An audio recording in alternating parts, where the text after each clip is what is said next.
I remember I was 12 years old. I was a boy preacher in the Church of God in Christ. Bishop Sheard knew my bishop, Bishop Washington. Bishop Washington, my mother was concerned I was getting into politics. They brought us to Reverend William Jones, his daughter's traveling with us. And Reverend Jones introduced me to Jesse Jackson. I became his youth director in New York at 13. I liked Reverend Jackson because he was a little hipper than the older preachers. He was 27, I was 13 by the time I became youth director. So he was like a father figure to me. When I got about 40, he said, quit calling me father, call me big brother. We went to the car center, and James Meeks and Jesse Jr. and I had dinner with him that night. And that's where he said to us, Al, Meeks, Jesse Jr., y'all are my disciples. And we said, disciples?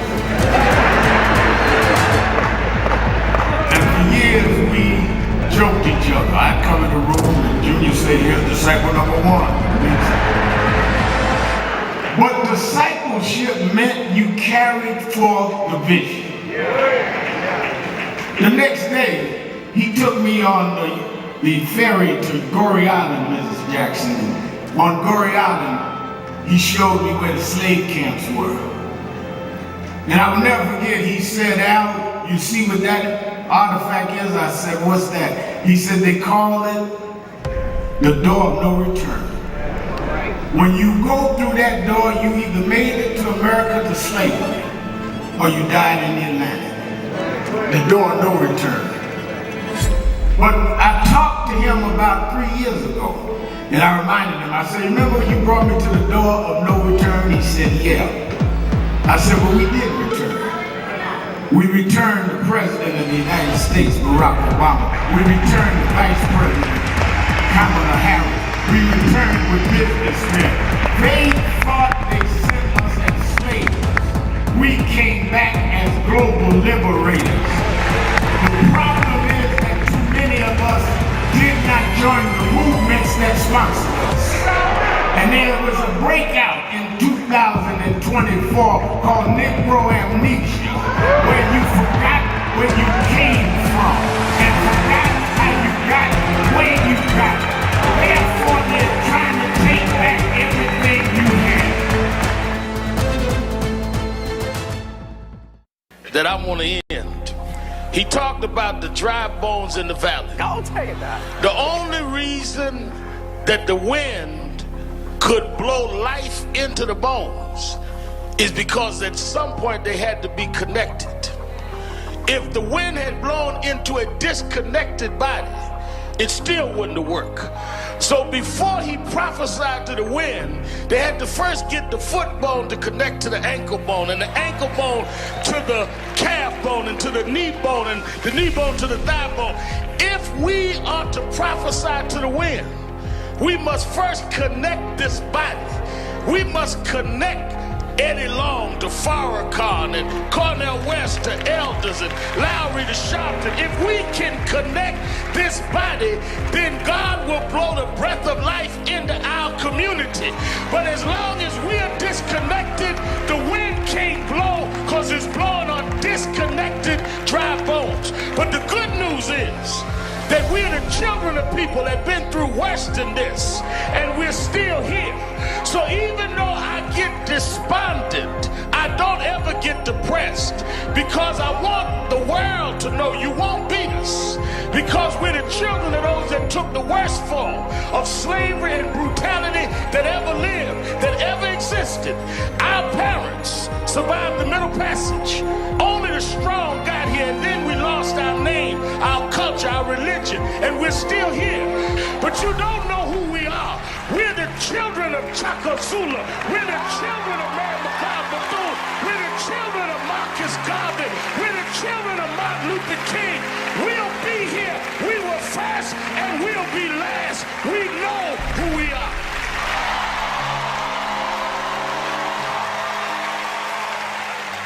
Keep hope alive.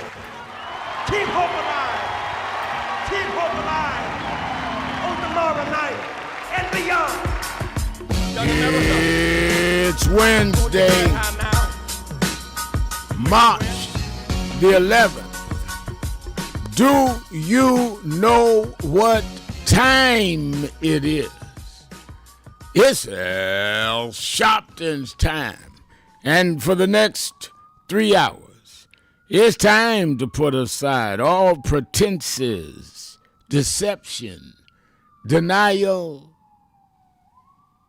or fronting. The time has come to keep it real, and keeping it real with Reverend Al Sharpton. A very good afternoon to you all across the country, and good morning to our West Coast listeners, and welcome to those listening on Sirius XM. The Urban View, where talk empowers and becomes action. Because let me tell you something, without action, you can have all the talk you want. And I'm coming to you live, of course, from our National Action Network corporate headquarters in New York. And for the next 3 hours, you can participate in this unique national or international now conversation.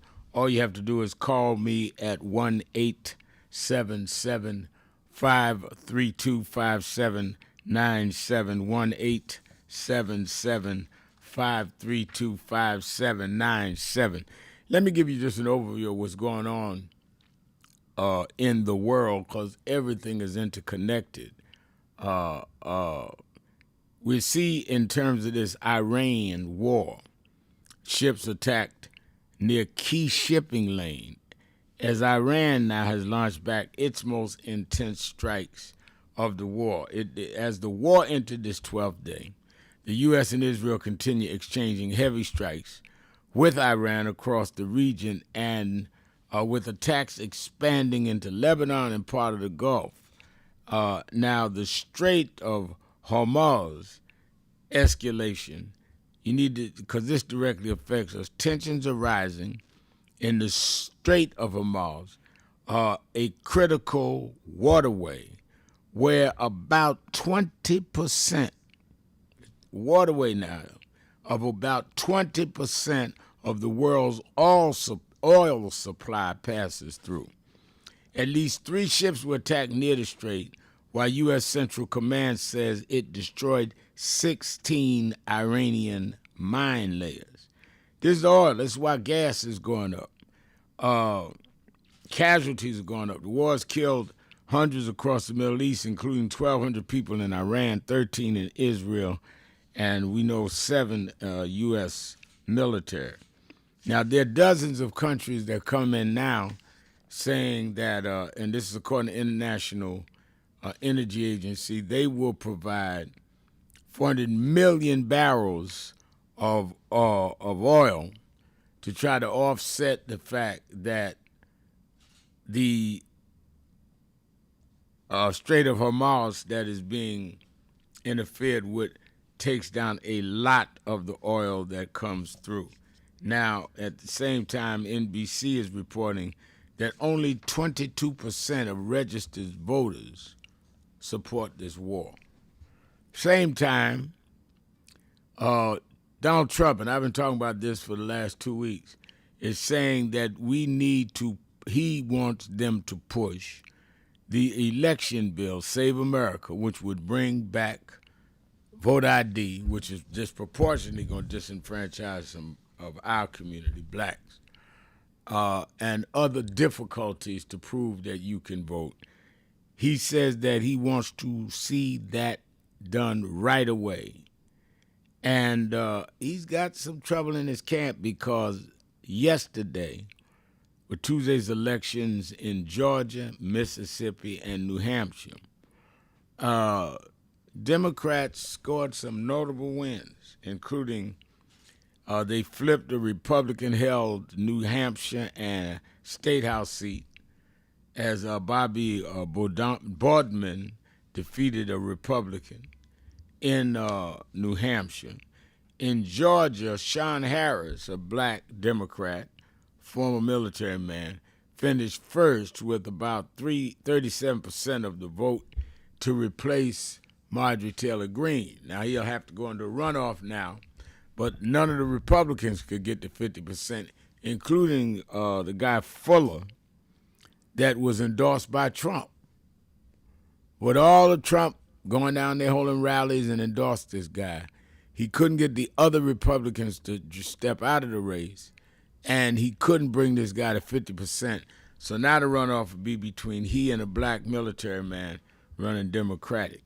And in Mississippi, veteran Congressman Benny Thompson won with 86% of the vote, defeating a young man named Evan Turnage, who received roughly 13%. Let me say this. We need young people. We need young leaders, young legislators, young businessmen, and we ought to encourage them. But this whole idea of just stepping up because you're young and not showing leadership and track record, and you just run against somebody because they're older than you, to me is a misnomer. Telling the old guard to step aside, first of all, no race does that. And if the old guard is the old guard, they're the guard for a reason. They earned being the guard. The other thing that I think, and Benny Thompson getting that huge vote shows, is that there are young people in these organizations that will be able to come to the forefront, well-trained, well-capable. Somebody from the outside just jumping in, really, I mean, come on, let's be serious. So I hope that a lot of our young people, and I certainly have nothing but young people leading in that, and one of them or two of them, however they decide, will take over in the next couple of years when I step aside. I stayed to take care of these Trump years, and to make sure we had continuity there, and we're getting ready to open a new headquarters, and I didn't want to throw that on somebody else's burden because I could probably raise the money better and make sure we're independent. But I definitely want young leadership to take over NAN, but I don't want no young leaders that think that it's based on their age, and that they got to disrespect the older people that built NAN in the first place. We 35 years old as an organization. So a lot has happened, and we don't need to be playing age game. Don't forget now, Nelson Mandela was 80 years old, was 71 years old when he got out of Robben Island and led South Africa in his 70s. Go to the Bible. Moses was 80 when God sent him back to Pharaoh. So don't get in the ageism thing. You got a 79-year-old president who succeeded an 80-year-old president, and people in the other communities are not having these problems. They will use anything to divide us, and most of us go for that.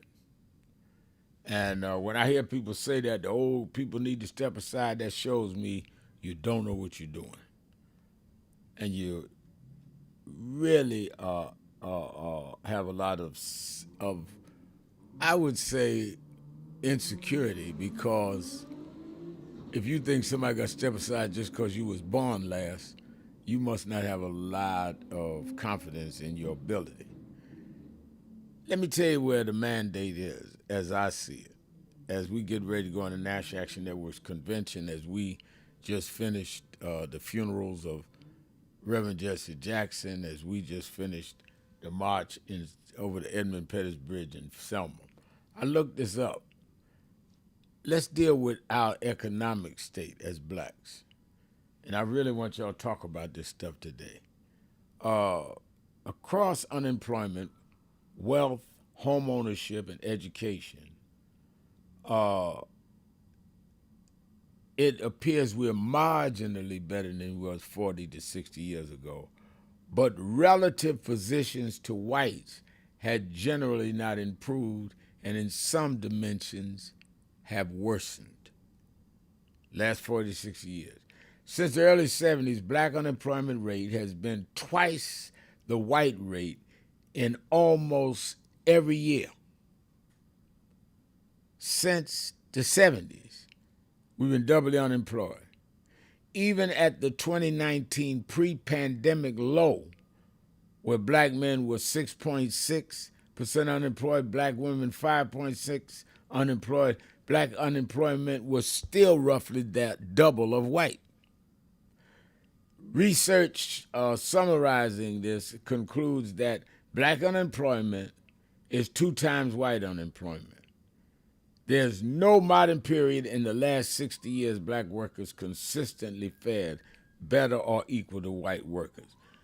Long-run work on 160 years of data find that black and white wealth convergence was fastest between 1960 and 1980, with the gap shrinking at roughly 1.5% per year.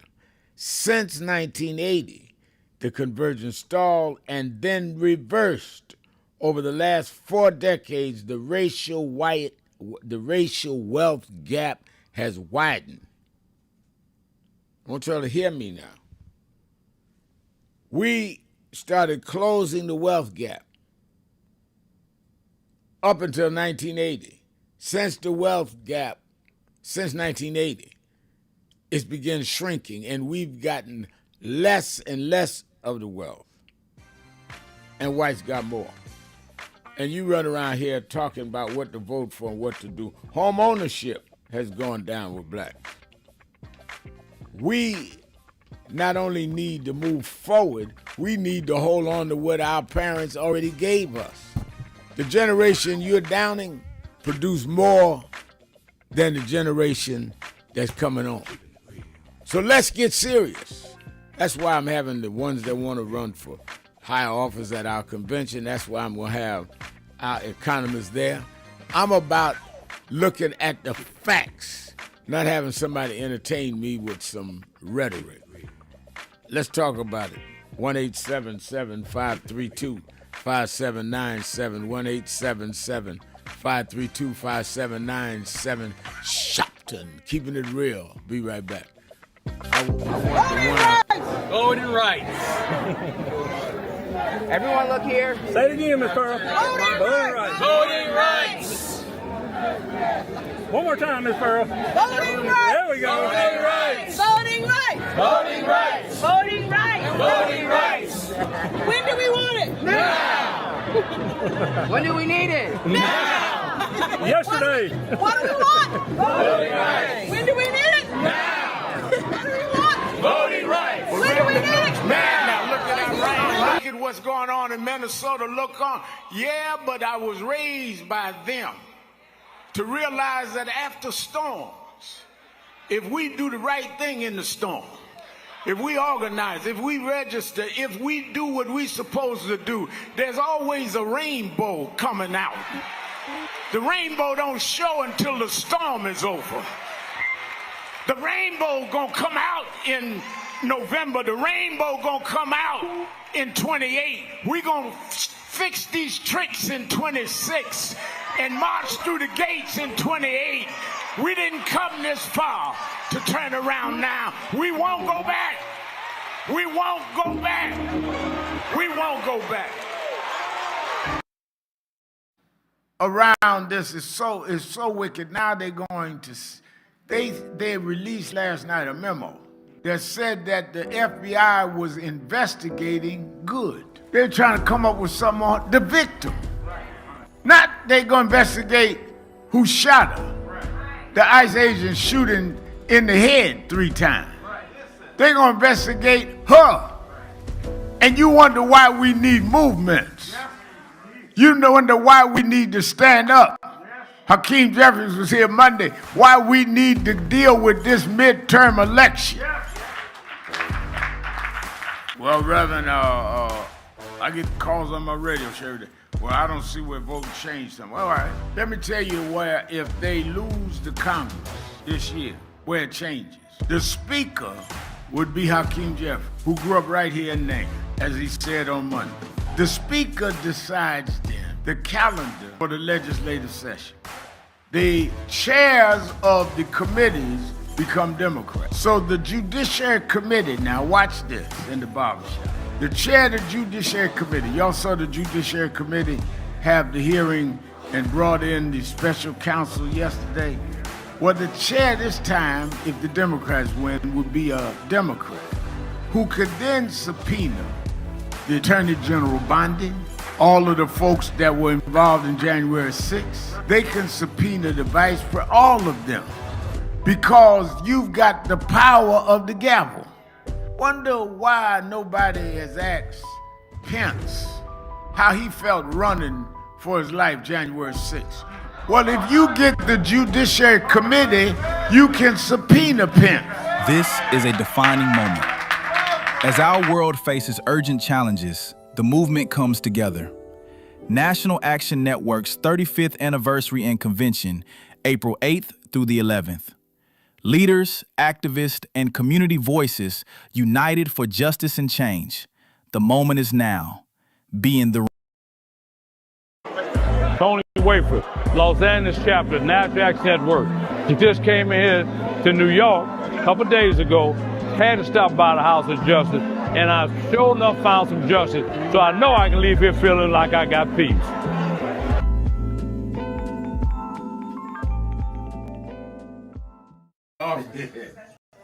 Rev, you know, you were right there From the beginning. with the stuff that Yep. was going on in Brooklyn at that time, at Howard Beach. You were right there. He had in one of the early movies, he had my name. Then he put me in Malcolm, and I wasn't even old enough to know Malcolm. So we've been through it all. For those who see Malcolm X, it's 3 hours. But fast forward to the scene with yourself, Yep. Bobby Seale. Right. Bobby Seale, Denzel, and me. Yeah. Denzel was on the set. Now, let me ask a question. Yep. What was your weight on that scene? Probably about 270. I was bigger then. Yeah. Still had the hair, Yeah, man. you had the head on.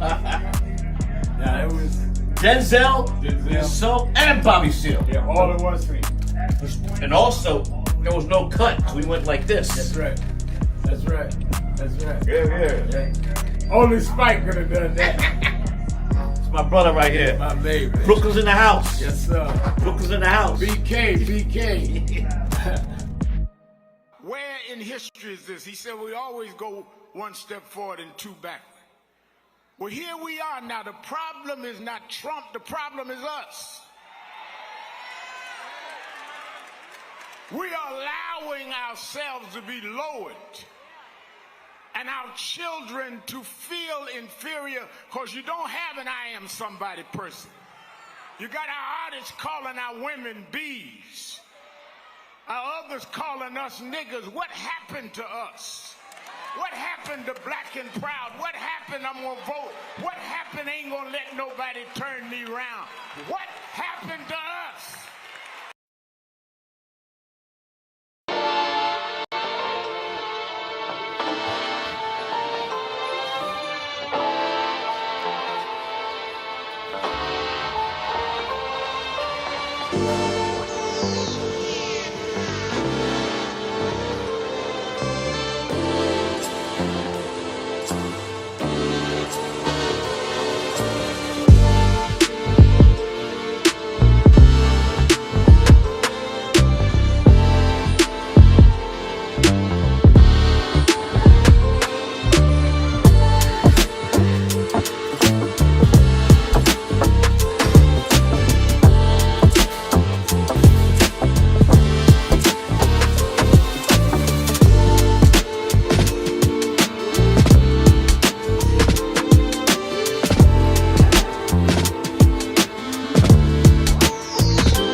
Young America, hold your head high now.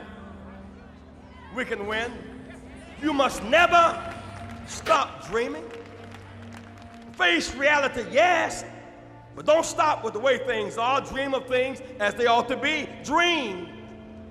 Face pain, but love, hope, faith, and dreams will help you rise above the pain. Use hope and imagination as weapons of survival and progress, but you keep on dreaming, young America. Dream of peace. Peace is rational and reasonable. War is irrational in this age and unwinnable. Dream of teachers who teach for life and not for living. Dream of doctors who are concerned more about public health than private wealth. Dream of lawyers more concerned about justice and the judgeship. Dream of preachers who are concerned more about prophecy than profiteering. Dream on the high road with sound values. You must never surrender to inequality. Thank God I was blessed to have both in my life. Both historic, strong figures. But if I misuse them and listen to not only figures that are not as historic as them, but figures that had nothing to do with the calling and purpose of my life, I would live confused.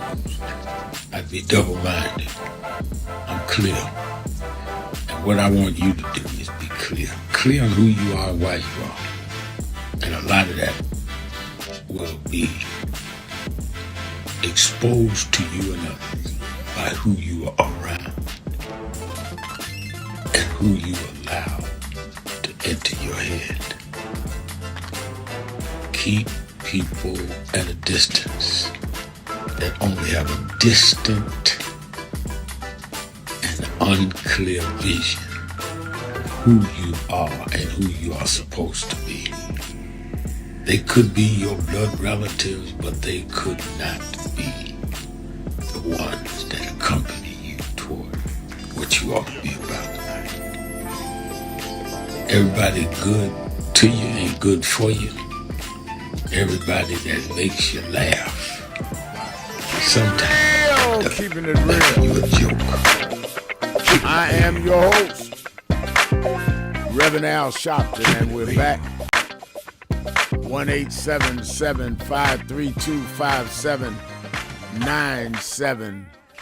And you can also go to the message board at www.nationalactionnetwork.net, www.nationalactionnetwork.net.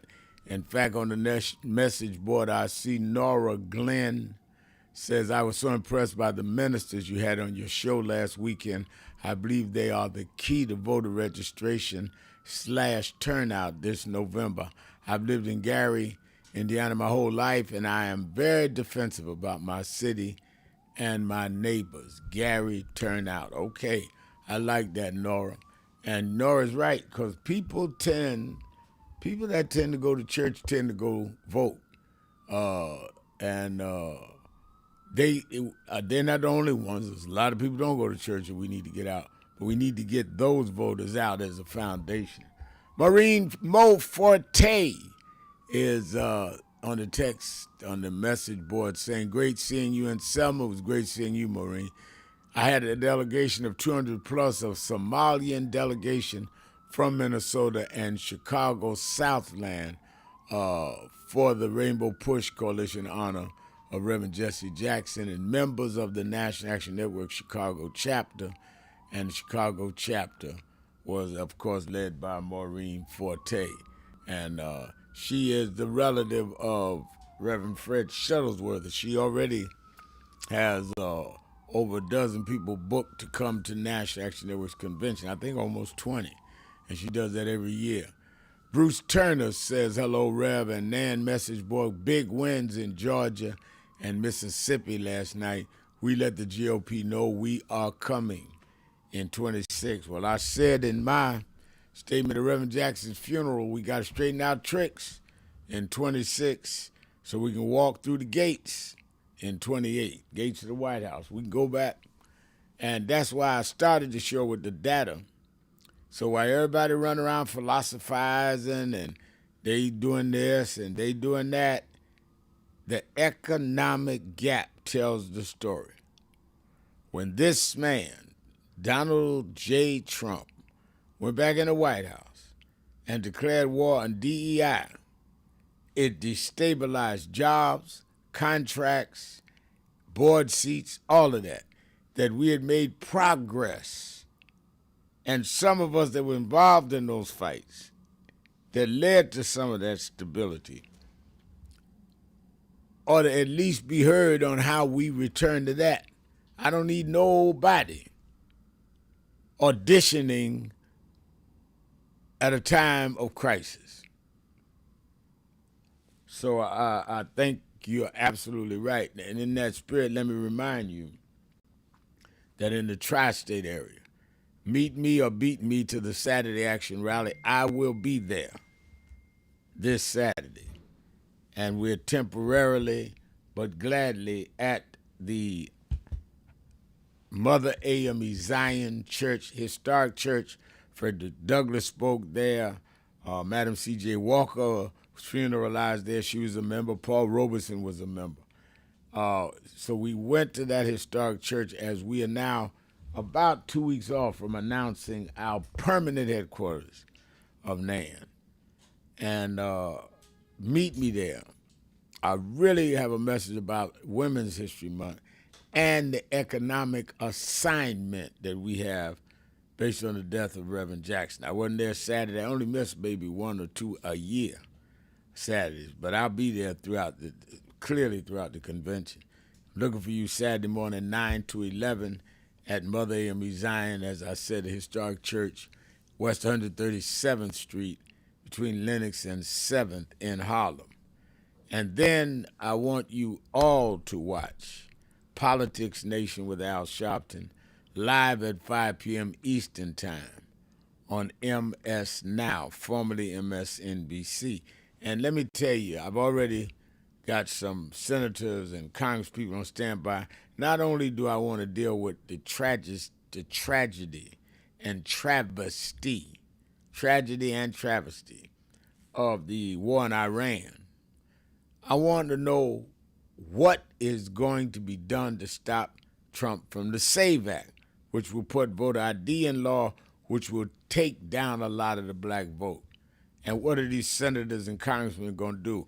What about the Affordable Care Act? Nobody's talking about it. It's expired. Premiums are going up. Make sure you get the real information, raw and unfiltered, undiluted, non-diluted, on Politics Nation with Al Sharpton, 5 p.m. Eastern Time, Saturday and Sunday. And then, of course, the convention, National Action Network. I'm going to release the names probably end of this week on Monday. But we are already very, very high in pre-registration.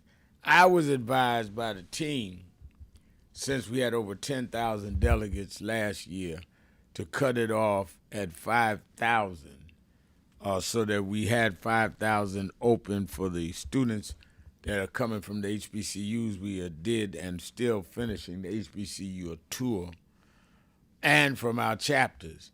And I looked up yesterday, we were at almost 7,000, 6,790. That was last when I got off the air. So I'm sure we're up to 7,000 now. And I'm going to venture to say that in case we're not, I will take another 100 registrations. If you've not registered, go to www.nationalactionnetwork.net, www.nationalactionnetwork.net. If you can't go online, you can call it in at 1-877-626-4651. But make sure you register, because when I drop these names, you're going to want to come. And they're all free. The sessions are free. And it's to hear people, engage in fireside chats then with me, and then we come up with an action plan. All right, let's go to the phones. Let's go to Brother Charlie Walker in St. Louis. Brother Charlie Walker.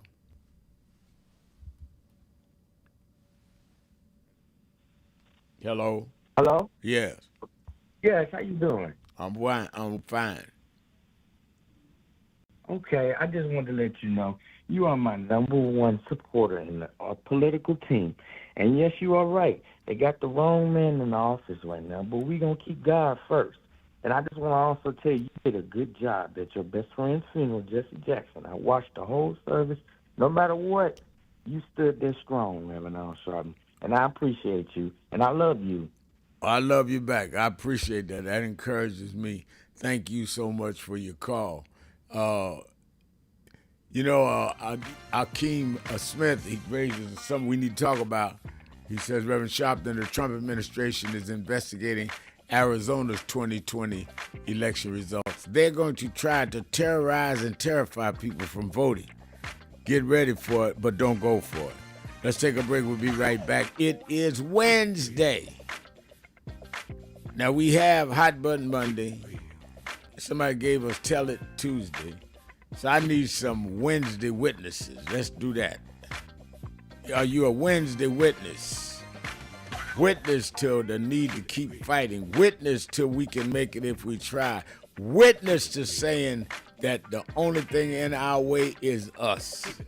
Because we've done great things throughout our history, and we can do it again. 1-877-532-5797. Wednesday witnesses. We'll be right back. I want to talk to you. I want to talk to you. Just break.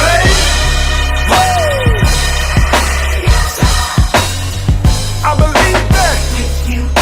Good morning, everybody. I hope the coffee has kicked in by now. I want to start by thanking your leader, the Reverend Al Sharpton, and everyone at the National Action Network for 35 years of standing up for civil rights and opportunity for everyone. And I couldn't be more grateful for the way that you have blessed the lives of so many, including mine. As we look today on King Day, let us not forget that we had to struggle to even have this day. They did not wake up one morning and say, let's give a federal holiday to Martin Luther King. People petitioned, people marched. Let us remember now as we bring our children and grandchildren up the Potomac, that they can see the Washington Monument, the Lincoln Memorial, the Jefferson Memorial, and one memorial that never served as president, but changed this country more than any other American, Dr. Martin Luther King Jr. This was an amazing MLK breakfast. It is truly an honor, and more importantly, this is an important day for us. I feel incredibly lucky and honored to be in this room on this day, celebrating Dr. King's legacy of civil rights, especially in the moment that we're facing on a national level. It feels like warmth and home being in this room. So I'm encouraged by today. I'm encouraged that we're getting out, we're protesting, but more needs to be done. We need to lean in. And let's keep fighting because the job is not done here. And I just feel so honored to get this award. It's not about getting an award, it's about doing the work. And let's keep up with the work. We have a short visit, so we just wanted to greet you all and thank you for allowing us in. Yes, sir. We were with Gold. Yeah, we was here. They were on the plantation. Our family was on the plantation. Wow. And that's, of course, that's the slave house. That's one of the slave houses. Sir, it's been 13 years. That's right. Good to How see you been? Doing fine.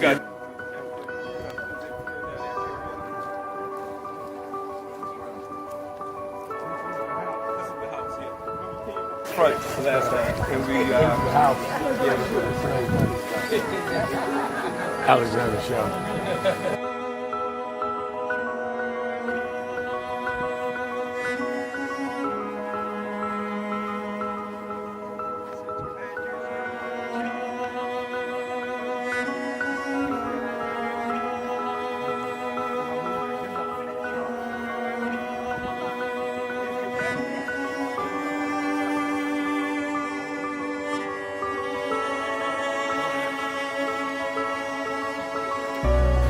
How many slaves were staying there? I have no idea.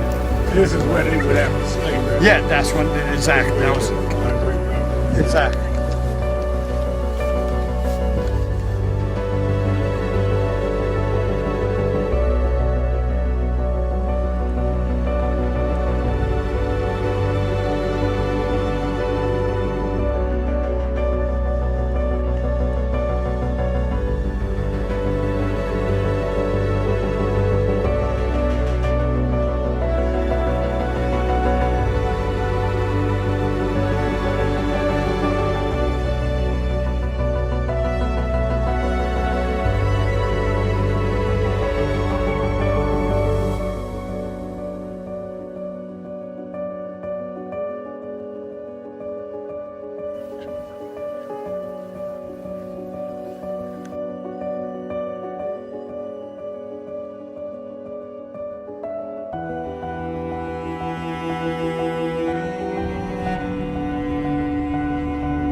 I just the two people that most influenced my life were from South Carolina, James and Jesse. Jesse right up the road with me. I went over his mother's funeral. Jesse walked me to my mother's casket. From South Carolina. That's the balance of my life, James. Yeah. Civil rights, shoulders.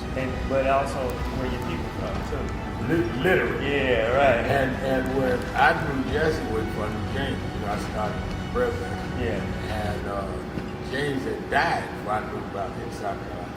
Oh, really? Yeah. James died December 25th. He died Christmas Day, 06.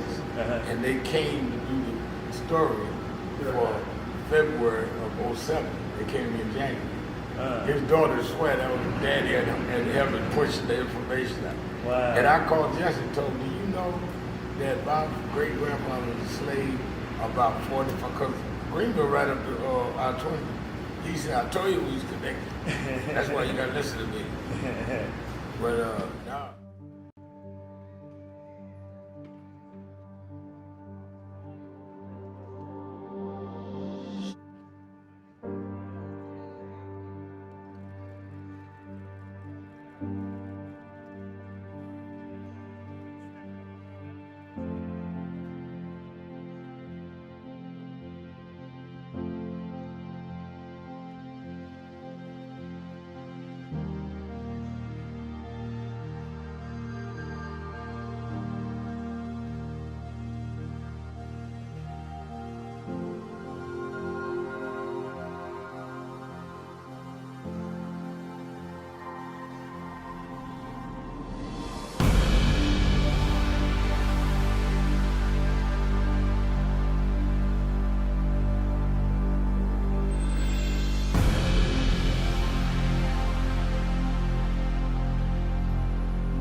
Keeping it real.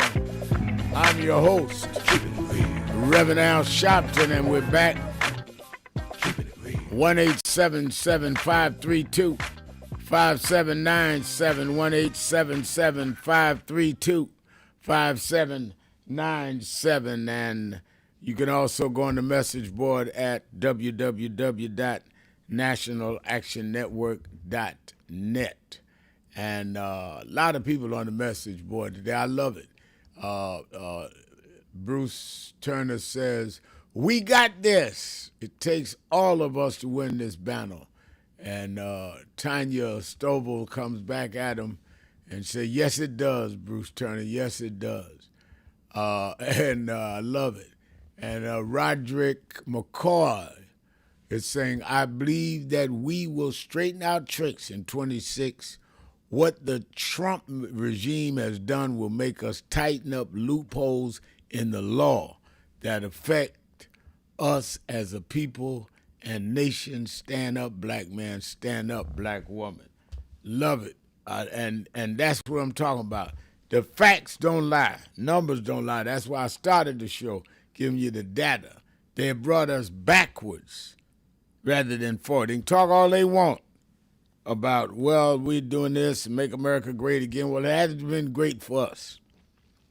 The unemployment gap, the wealth gap, the home ownership gap is as bad as it was or worse. We started making some progress. It is now rescinded. That's the facts. All right, let's go to the phones. Let's go let's go to JT in Milwaukee, Wisconsin. Let's start in Milwaukee. But JT, you're keeping it real with Al Sharpton. Hey, good afternoon, Reverend Al Sharpton. How you doing, sir? I'm doing fine. How are you? I'm doing well, sir. You know what, Al? It just irks me. It just irks me to remember back in the days when it came to voting, Al, they had us trying to count how many marbles was in a jar, how many bubbles was on a soap bar. Now, Rev, last time I checked, in most states, especially here in Milwaukee, Wisconsin, we had to show our residents, driver's IDs, and all that in order to register, to vote. Right. Okay? So when they talking about voter ID, Rev, excuse my French, no disrespect to the French, but what in the hell are they talking about? Right. We already have to show voter ID. And now, one more thing about that, Rev, you know, some of our more senior citizens that's probably born during a time by midwives and stuff, they probably didn't have no birth certificates and stuff. Right. But the only thing they had to show was, you know, the address and stuff to prove that.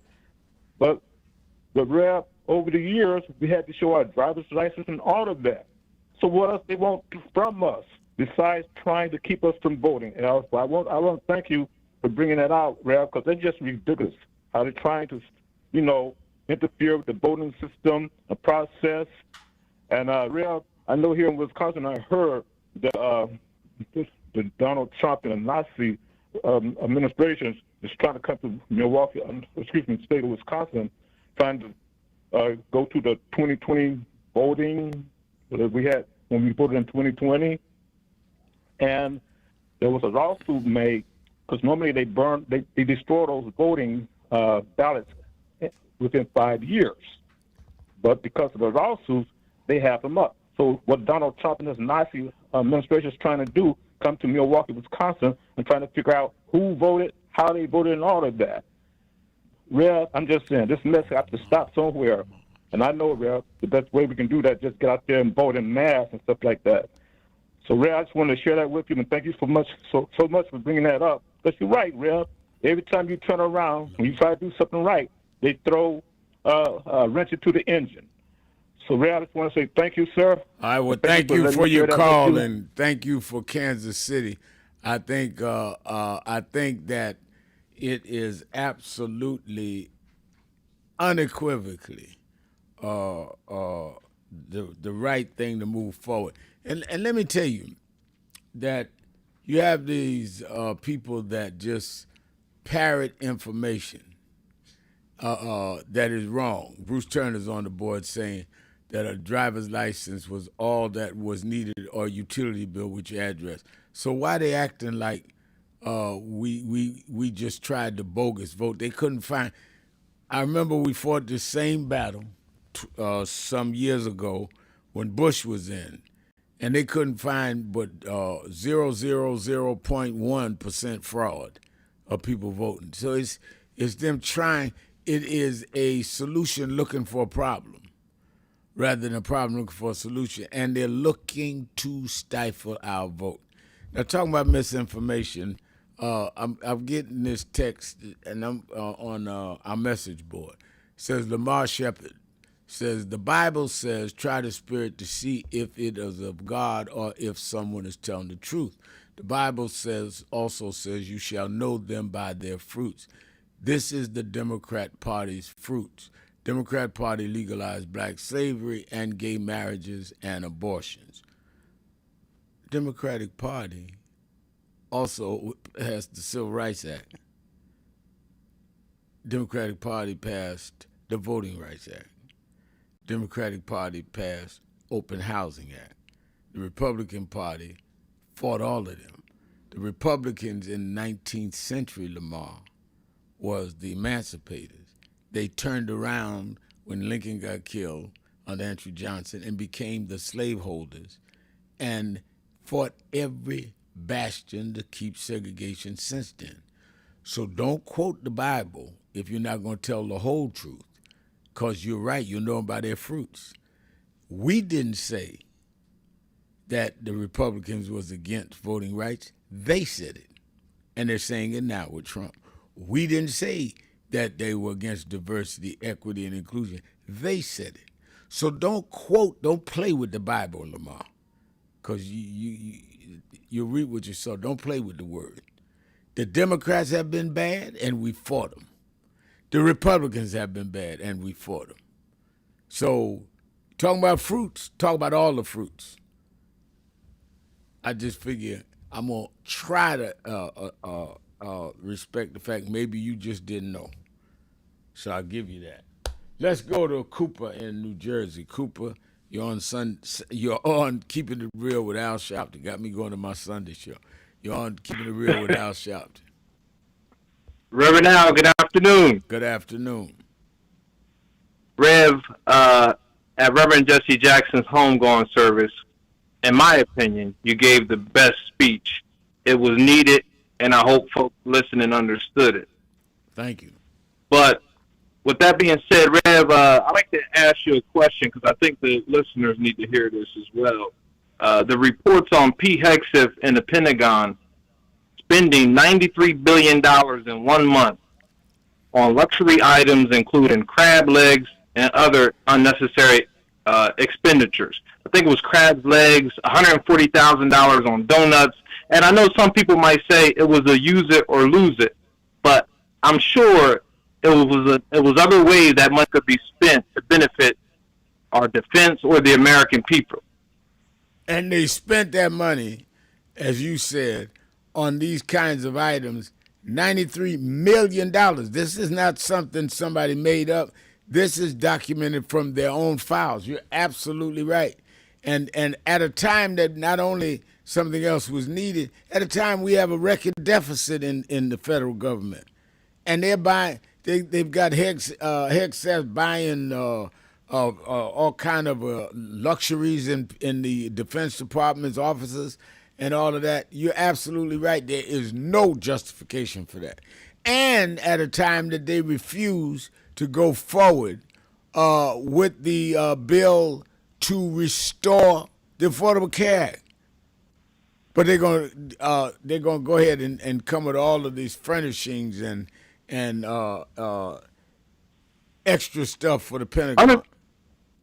Exactly. $100,000 piano, Rev. I mean, the people need to hear this. We got grifters grifting in the White House, and we got to take it. No more politics in 26, Rev. So I hope they listen and get out and vote this upcoming midterm. I love it. Thank you for your call. He's absolutely right. One item, not $100,000 for pianos all over. No, one piano, $100,000.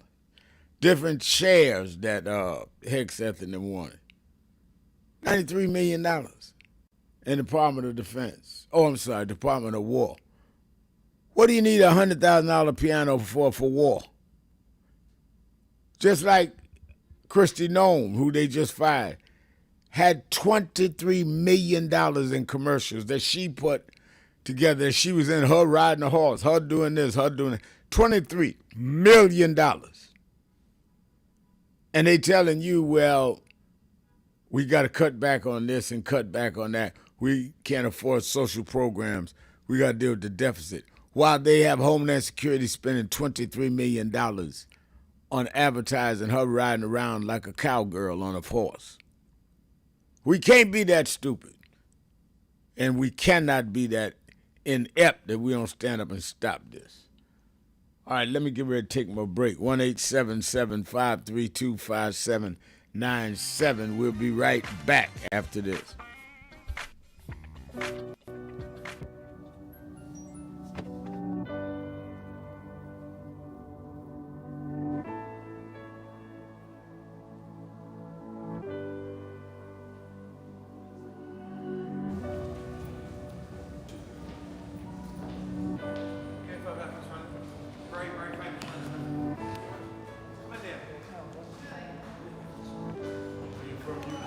London, yeah. We've got many problems there.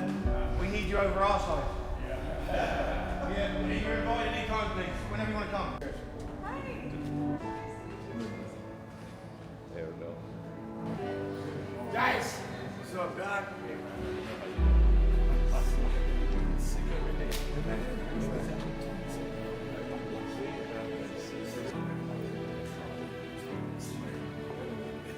So we are in not a political dilemma, we are in a moral dilemma. And if the black church does not come with a prophetic voice, then who's going to do it? We can go through all the data, all the statistics, all we're going through in the workshops, but the question is, where is the action going to be? We all believe in Jesus. Jesus didn't teach theology, he healed people. And they learned the nature of the theology based on his healing. We got to heal this nation. And if we heal this nation, the nation will return to our churches. But we've become silent and compromised. And we try to blame it on, I'm not in this. You are in this. You live it, your members live it. Unemployment now is higher now than it's been since the pandemic. Yet we survive. Yes, sir. There's no history in the world of any people that went through the kind of psychological, cultural, and physical slavery like blacks did in America. The only reason we're still here is because of our faith. We had no external strength, we had an internal strength. And it was the God that we were taught by our mamas and grandmamas that brought us through. And I don't care who's sitting in the White House, we cannot betray the God that brought us through.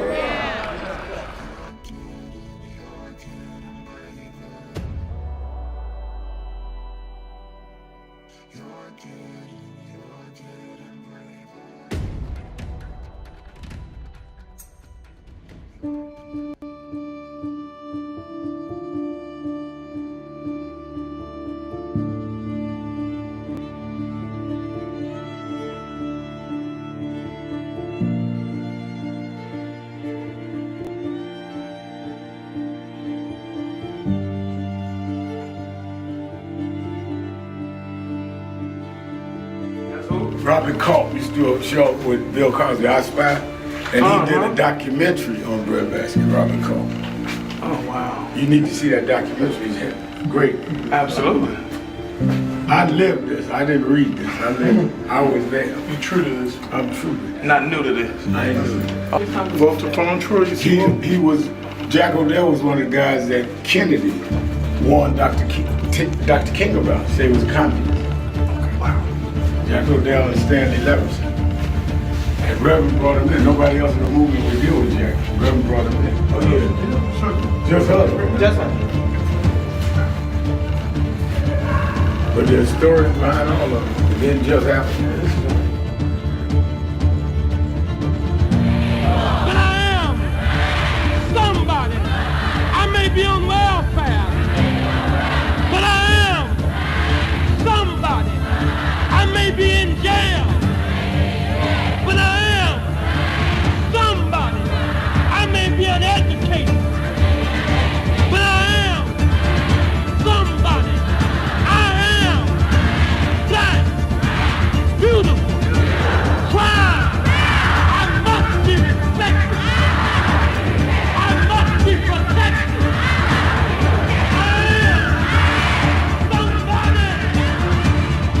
Come today. I see the Reverend Jesse Jackson is here. Lord, we thank you for the Reverend Jesse Jackson. I see the Honorable Maxine Waters is here. We thank for Maxine Waters. You see the Reverend Sharpton is here. We thank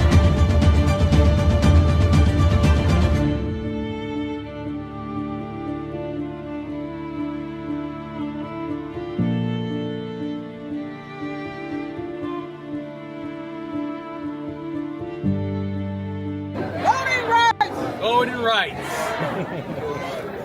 Everyone look here. Say it again, Ms. Pearl. Voting rights. Voting rights.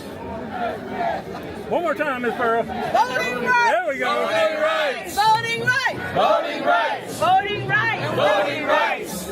When do we want it? Now.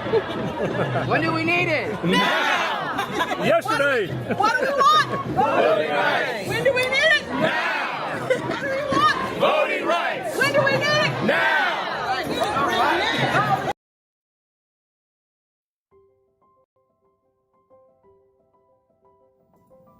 Hi, it's Reverend Al Sharpton, President and founder of National Action Network.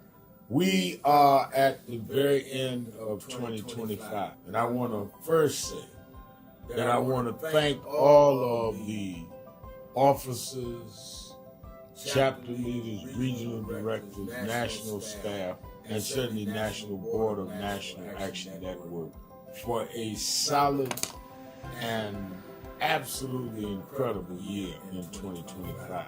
Despite the fact that we are under assault, voting rights, diversity, equity, and inclusion, the battles globally where we're seeing Nigeria and Venezuela attacked, and on and on and on. We have been steadfast as an activist organization in the tradition of Dr. King. We started the year with a national call that thousands responded to, and we were in Washington on our side of town while Trump was being inaugurated on the other side of town. And we made a pledge. We told people to lift their hand and make the pledge. And we kept that pledge to work all year to keep the dream alive. And that led into when Trump went after DEI. We supported some that were boycotting, and we started boycotting, something that had never happened. We said we're going to go buy from those that have committed to keep DEI, and went in several cities around Costco's and Sharpton. We've now bought stock in other companies. We're going to shareholder meeting and demand they continue DEI. We've had a sensational National Action Network convention covering the span of activity, from political empowerment to education, to how we deal with the black church, how we deal with black women development that has to deal with both discrimination based on gender and race. And of course, we came to Wall Street by the thousands and marched in late summer on the anniversary of the March on Washington. And people thought you could not get people out, and they came from all over the country. And we marched on Wall Street and had an enormous turnout. The only mass black march, black-led march this year. We had a lot of protests, a lot of marches. I salute all No Kings marches and all. But the black organization march, it welcomed everybody. We had white, black, everybody there. Was our march on Wall Street in August. And then our Triumph Award and on into our fall agenda of organizing, mobilizing. We've expanded. We've started chapters in about 12 new cities. So I am proud of what we've done this year, but it's only the beginning, because our very rights are under attack, and they're not even being quiet about it.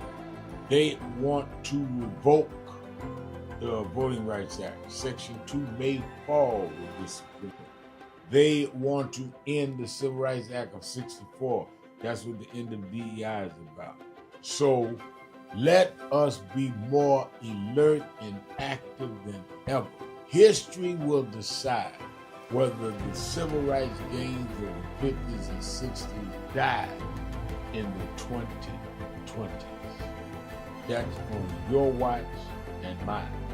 So if we've got to march, we have to protest, we have to lobby, we have to rally, whatever we need to do, we need to put our shoulder to the wheel more than ever. I'm going to lay out a plan on 10 days, vote in Harlem at our annual event. Keeping it real! Keeping it real.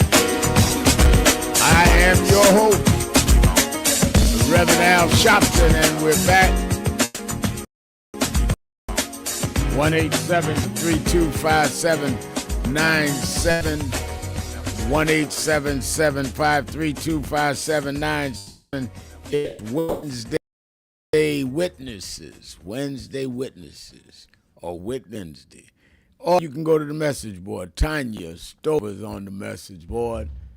And Tanya's saying, while millions don't have health insurance and millions have lost their SNAP benefits, millions of children will not have free or low-cost lunches in school.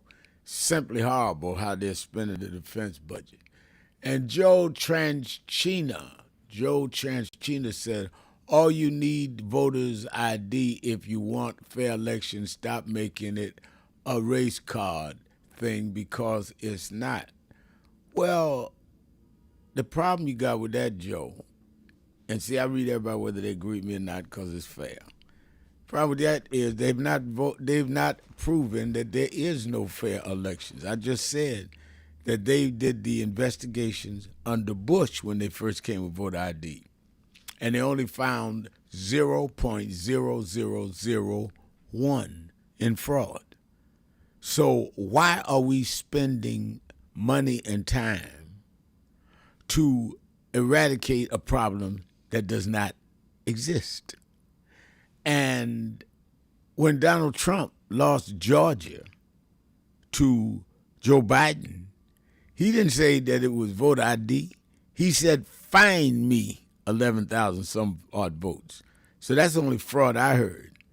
So when any amount of studies, Joe, have shown that blacks and people of color are disproportionately not having the ID they're asking for, because many of us don't travel, so we don't have passports. Many are seniors and don't drive, so they don't have driver's license. If there's no fraud, why are we imposing rules that we know are going to knock those people out? Why are you afraid of fair elections, Joe? Oh, that's right. Because you have fair elections, Trump loses, like 2020. He won in 24. We didn't argue about it. So we didn't distort nothing. So why y'all try to distort something and change the rules now? Because you're afraid of the midterm elections. And you should be. Let's go to Ira in Washington, D.C. Ira, you're keeping it real with Al Sharpton. Hey, good evening, Reverend Sharpton. Thanks for taking the call. I just want to get a couple of things out in less than 5 minutes.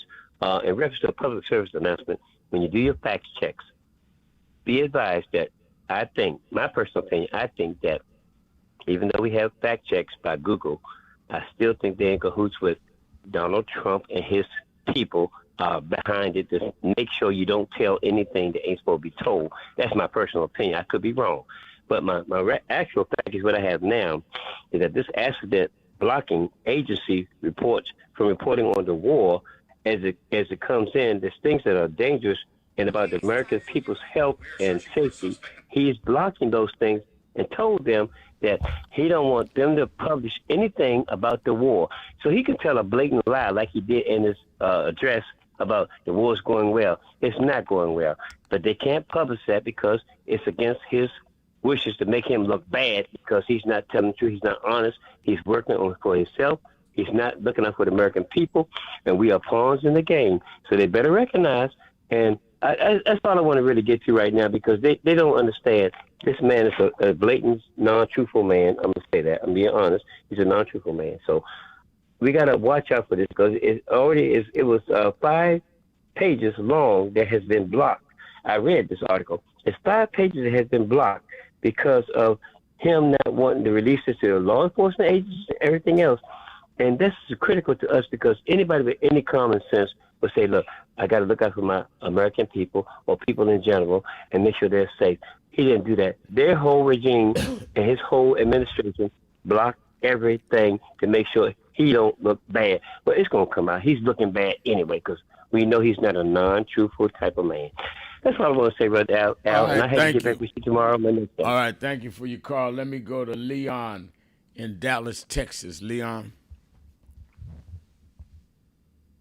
Good afternoon, Reverend Al. Good afternoon, Reverend Al. Good afternoon. Yeah, can we add Warrior Wednesday I to like your that. Witness Wednesday? I like that. I like that. And the reason, thank you. And and the reason I say that is because we're going to have to fight. Black people in particular are going to have to fight to maintain our diversity and equity and inclusion progress that's taken us 400 and some odd years to get here. one of the ways we can fight, we got to vote. The numbers say in Texas there are actually more registered Democrats than there are Republicans. Right. But a gentleman that was running for office in Louisiana did a deep dive into how many of the registered Democrats did not vote.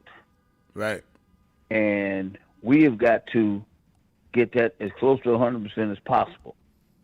And in particular, younger people need to understand the power of the vote.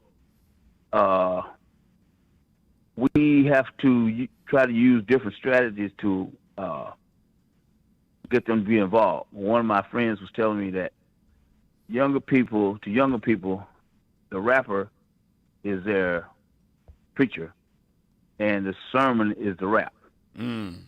So they listen to those rappers more than they listen to preachers because they don't go to church, basically. Right. And they're pragmatic. They're saying, well, why should I go to church to give my money? What's in it for me?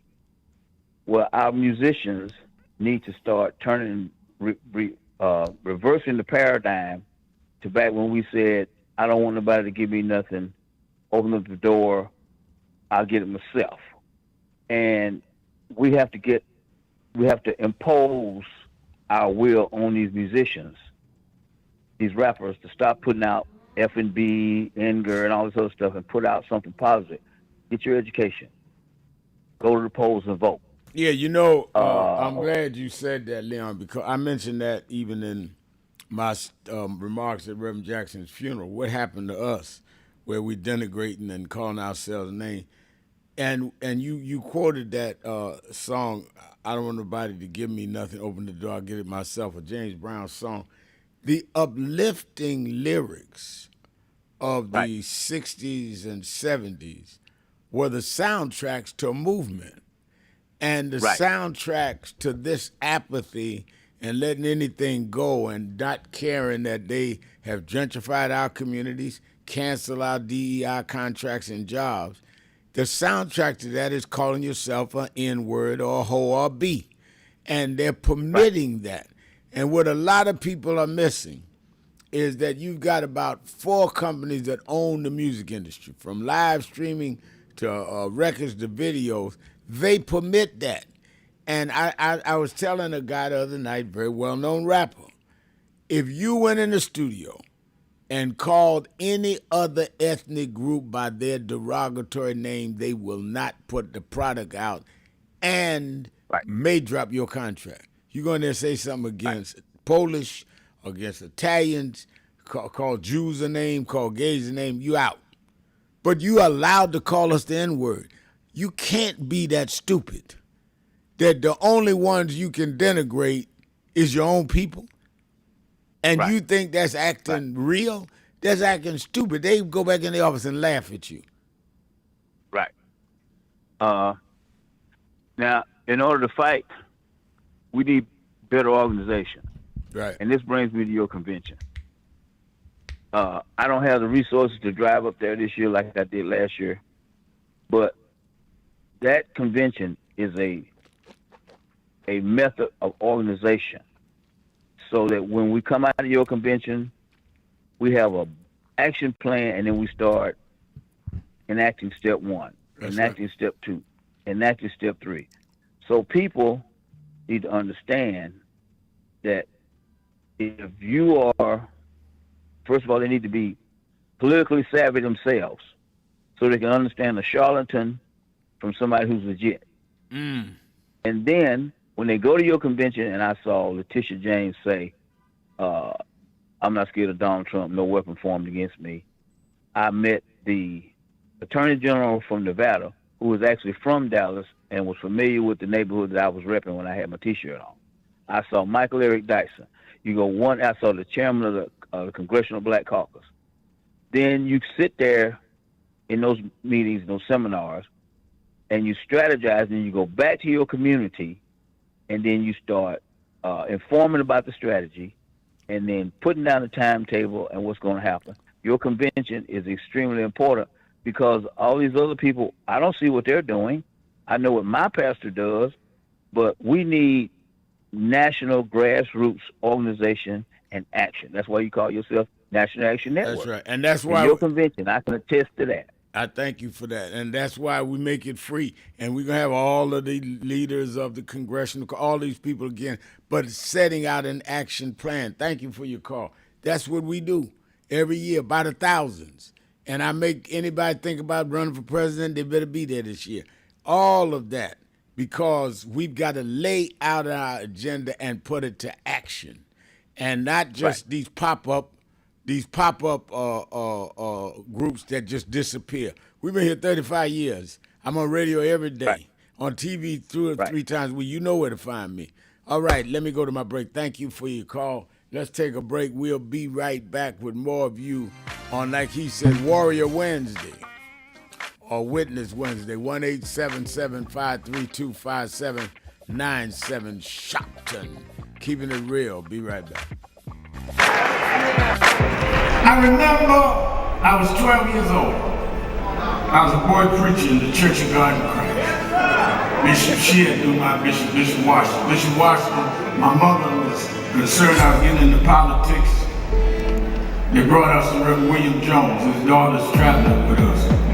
And Reverend Jones introduced me to Jesse Jackson. I became his youth director in New York at 13. I liked Reverend Jackson because he was a little hipper than the older preachers. He was 27, I was 13 by the time I became youth director. So he was like a father figure to me. When I got about 40, he said, quit calling me father, call me big brother. We went to the car center, and James Meeks and Jesse Jr. and I had dinner with him that night. And that's where he said to us, Al, me, Jesse Jr., y'all are my disciples. And we said, disciples? And for years we joked each other. I'd come in the room and Junior said, here's disciple number 1. But discipleship meant you carried forth the vision. The next day, he took me on the ferry to Goree Island, Mrs. Jackson. On Goree Island, he showed me where the slave camps were. And I will never forget, he said, Al, you see what that artifact is? I said, what's that? He said, they call it the door of no return. When you go through that door, you either made it to America to slavery, or you died in the Atlantic. The door of no return. But I talked to him about 3 years ago, and I reminded him, I said, remember when you brought me to the door of no return? He said, yeah. I said, well, we did return. We returned the President of the United States, Barack Obama. We returned the Vice President, Kamala Harris. We returned with businessmen. They thought they sent us as slaves. We came back as global liberators. The problem is that too many of us did not join the movements that sponsored us. And there was a breakout in 2024 called Negro Amnesia, where you forgot where you came from and forgot how you got where you got. Therefore, they're trying to take back everything you had. Hello, New Orleans. Let me tell you straight. They did not think we could come and be here tonight. They cut budgets and advertising. But one black man, Rich Newton, said, I don't care. My families come together every 4th of July weekend, and Essence will happen, because that's who we are. Give a big hand to Rich Newton for bringing us back.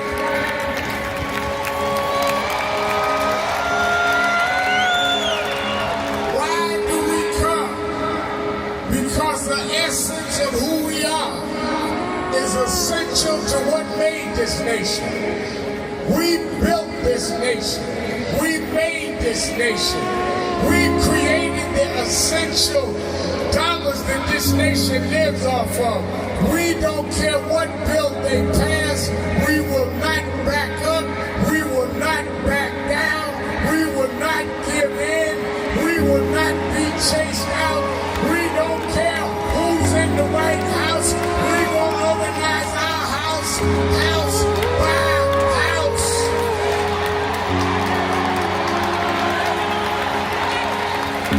We came over the Middle Passage. We survived slavery. We survived Jim Crow. Don't you give up now. Don't you turn back now. Stand up, black man. Stand up, black woman. Reclaim your dignity. Reclaim your place. So we stand with the Black Global Black Economic Forum. We stand with Essence Magazine because that's who we are. So don't give in now. Yes, it's some rough days, but we've been through rougher days than this. Yes, Trump is a bad dude, but we beat badder dudes than Trump. So let's party with a purpose, because our rhythm and our music reminds us who we are. Because we can smile through our pain and organize for our gain. Let's stand up and let's celebrate who we are. Thank you, God bless you.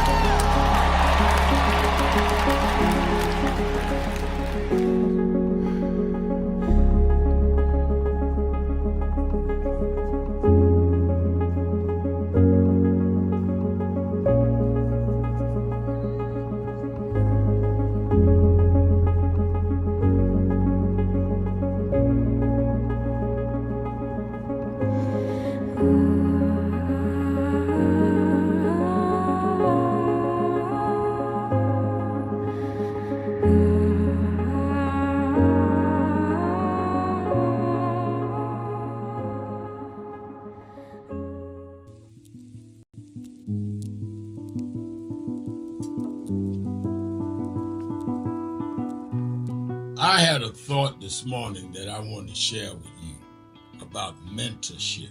I am able to do a lot of what I do because I had great mentors, but there are correct ways and incorrect ways to mentor people, in my opinion.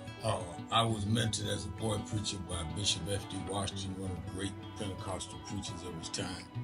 Then Reverend William Jones, who became my pastor after Bishop Washington died, who was unquestionably in the top 5 black church ministers, theologians. Reverend Jesse Jackson, who I started my activism under his leadership, he and Reverend Jones. And I learned politics directly as a youth director from Shirley Chisholm. So even though I didn't finish college, I had the most unique education in the world from being exposed to giants.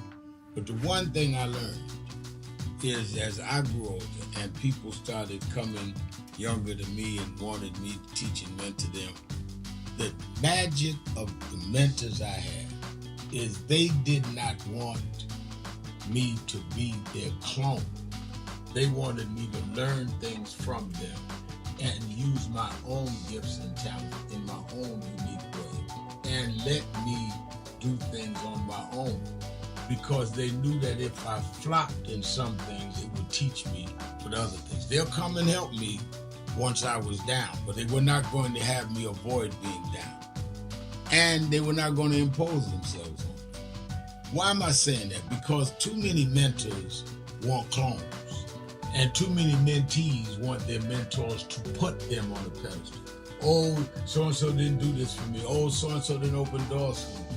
If they got to open doors for you, it may mean that they knew you weren't ready to go through those doors. Their job is to prepare you. Your job is to develop your own skills, your own unique ways. And I don't care if it's my daughters, who both have come into their own, or anyone else. I'm not a talent agent. I did not form National Action Network to give people their step up. I formed it to fight for justice for everybody. If talented people get in, it's my job to invest and give them a platform. It's their job to get on the platform and perform and show their ability. Sitting with me today in the office as I talk about is one of my mentees, Reverend Stephen Marshall. Now, Stephen, you just came around us when you were how old? 11 years old. 11 years old. You just turned 40, and now you're called to the ministry? Yes, sir. And what do you do in National Action Network? I help formulate policies, lead in various regions, but most importantly, I senior advisor you on all things from social justice strategies, politics, intergovernmental affairs, you name it, community organizing, all of that stuff. And I could go through scores of others. My daughter started Huddle. They got Huddles now, which is for young people to meet once a week all over the country. I just saw the video from the Las Vegas National. Keeping it real. Keeping it real. When you discover, I am your host, Reverend Al Sharpton, and we're back. Warrior Wednesday. Wednesday Witnesses. 1-877-532-5797, 1-877-532-5797, and also you can go on the message board at www.nationalactionnetwork.net. Tricia, 1989, says on the message board, I totally agree. I wish there was a way to have several civil rights conferences in several states like MSAL in the South and Midwest Conference and West Coast Conference, equivalent to NAN's conference. One of the things that I'm going to try to do now that we are moving into our new headquarters, Tricia, and I'm going to talk about it at the National Convention, is try to have some regional conferences between now and the election, West Coast, South, and Midwest. Because I think that we need to do that, but we need to set the agenda at the National Convention and then take it to these regional conferences, because I think you are absolutely, unequivocally right. And I'm going to follow up on that. You can trust that. And Tanya Stovall is saying we need to keep educating people and keep letting them know the truth about voting. Many people, young and old, seem to be uneducated about why voting is so important to our democracy. You know, Tanya, you're absolutely right. I think a lot of it is those of us that are active assume people already know what we haven't told them. When I start breaking down to people that your very food is approved by the Food and Drug Administration, your very clothes on your back right now was approved by the apparel department in the government. You cannot just go open up a store and sell what you want. Manufacturers have to have approval for their apparel. Food distributors and food producers have to have approval by the FDA. All of that is determined by who you voted for, who appoints those people. So anybody that says I'm not into the system is just ignorant. Because if you eating, if you are wearing clothes, the food they approve, the clothes you wear they approve, the rent or mortgage you pay and the interest on it, they approve, you're in the system. The question is, do you have enough self-pride and determination to do something about who in the system you are, and that you're going to express yourself at least with a vote? You ought to do more than that and become part of some grouping and organization or something. But the least you could do is vote, since you're in this whether you want it or not. A young man was saying to me the other day, man, I ain't into all of that. I just take out my laptop, laptop, and go online, buy me some new fashion shoes. I said, no, you in it. Shoes you buy was approved by the apparel agencies that in government.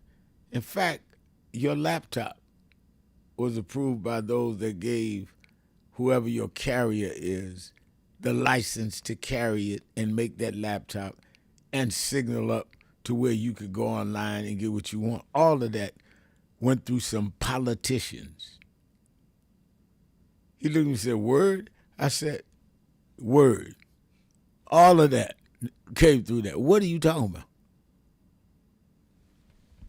Let's go to Woody in Philadelphia, Pennsylvania, WERE. Woody.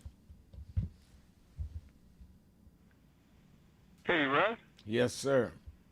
Hey, man. Listen, I just wanted to tip my hat to you because the education that you put forth is so valuable. I just can't say it enough when we're here in the shop. You'd be surprised how many people are ignorant, very intelligent people, but are ignorant to a lot of the facts that are around us as it relates to voting. I think what we could do is for the president, whether it's the mayor, whether it's the governor, we should have a civil rights voting award.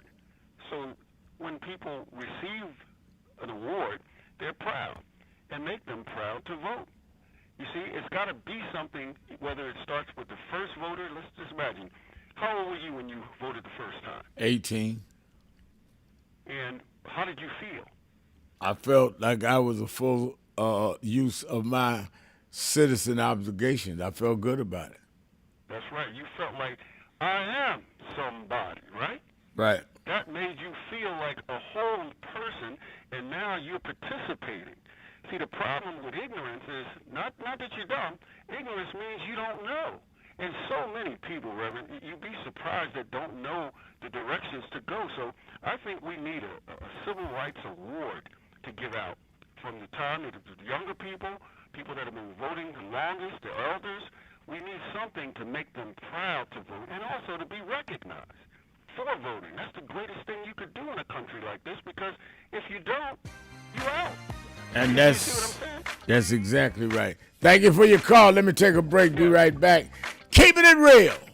Sharpton. Be right back. Keep hope alive. Keep hope alive. Keep hope alive. On tomorrow night and beyond.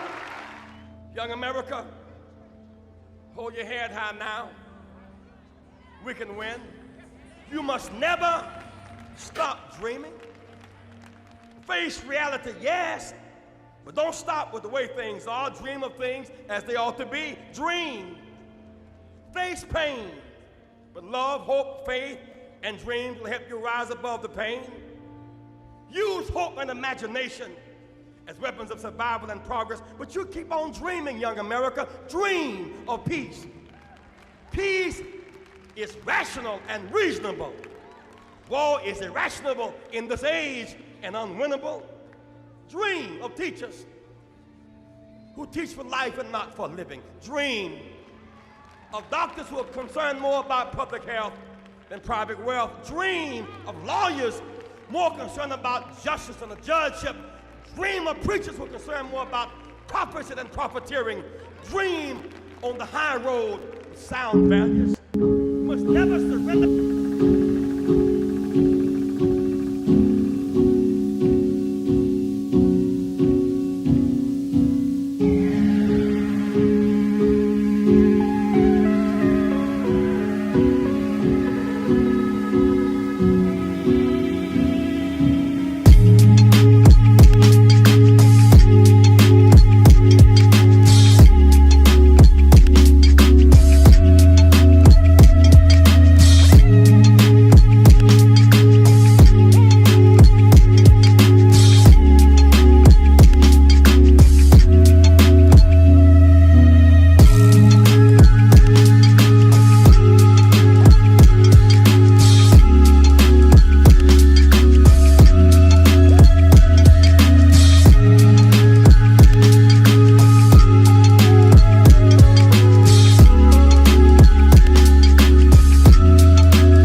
Some of you forget where you come from and forget how you got there and act like you got there because you were qualified or that you had a good resume. But some of us had to pay a price for your resume to even be read. Some of us had to take nights in jails and licks upside the head or shut out of boardrooms like Byron so you could walk down red carpets and act like you got there by yourself. So I received this award with a special place in my heart and on my shelf because I'm getting it from a freedom fighter who never forgot where he came from and how he got there.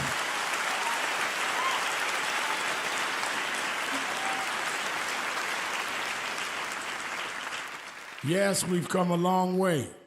We've had now a black president and now a black vice president, but we still can get shot down and have to march to get a case in court. We still can get shut out of boardrooms. We're still doubly unemployed in a good economy.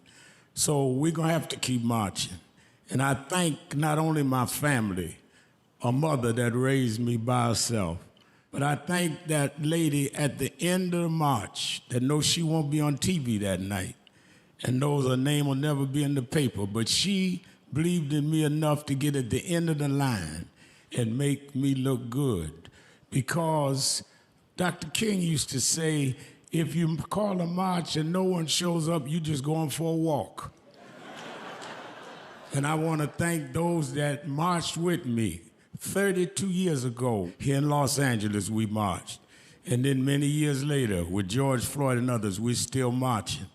And I'm going to keep marching. I'm going to keep agitating. And I'm going to keep going.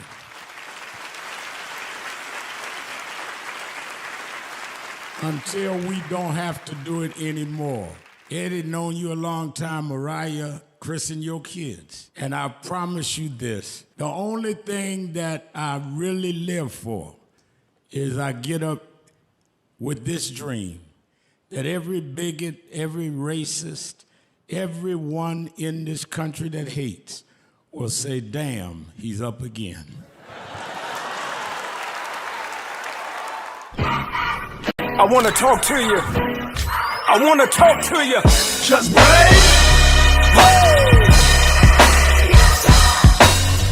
I believe that.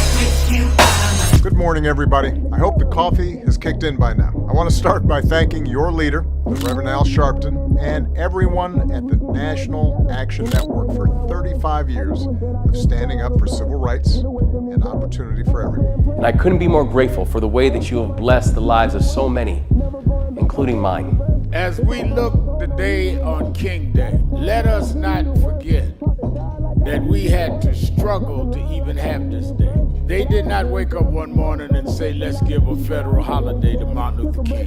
People petitioned, people marched. Let us remember now as we bring our children and grandchildren up the Potomac, that they can see the Washington Monument, the Lincoln Memorial, the Jefferson Memorial, and one memorial that never served as president, but changed this country more than any other American, Dr. Martin Luther King Jr. This was an amazing MLK breakfast. It is truly an honor, and more importantly, this is an important day for us. I feel incredibly lucky and honored to be in this room on this day, celebrating Dr. King's legacy of civil rights, especially in the moment that we're facing on a national level. It feels like warmth and home being in this room. So I'm encouraged by today. I'm encouraged that we're getting out, we're protesting, but more needs to be done. We need to lean in. Let's keep fighting because the job is not done here. And I'm your host, get this award. Reverend Al Sharpton, 1-877-532-5797. Let's go to Bob in Buffalo, New York. Bob. Is Bob there?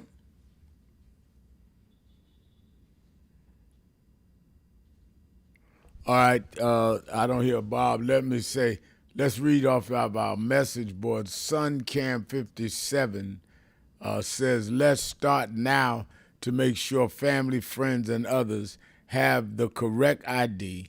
It's good to have birth certificate or other proof of citizenship.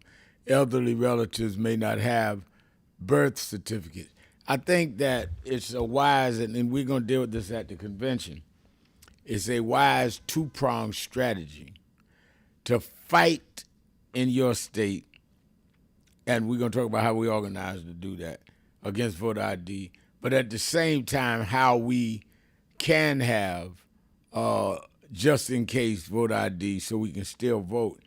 The thing you must also realize is that we have different voter ID laws in different states right now. Now, if they pass the SAVE Act, it'll be one national. So we need to monitor that. That's why it's important to be at the convention August 8th through the 11th here in New York. A big smelly wind says, no kings, everyone. We cannot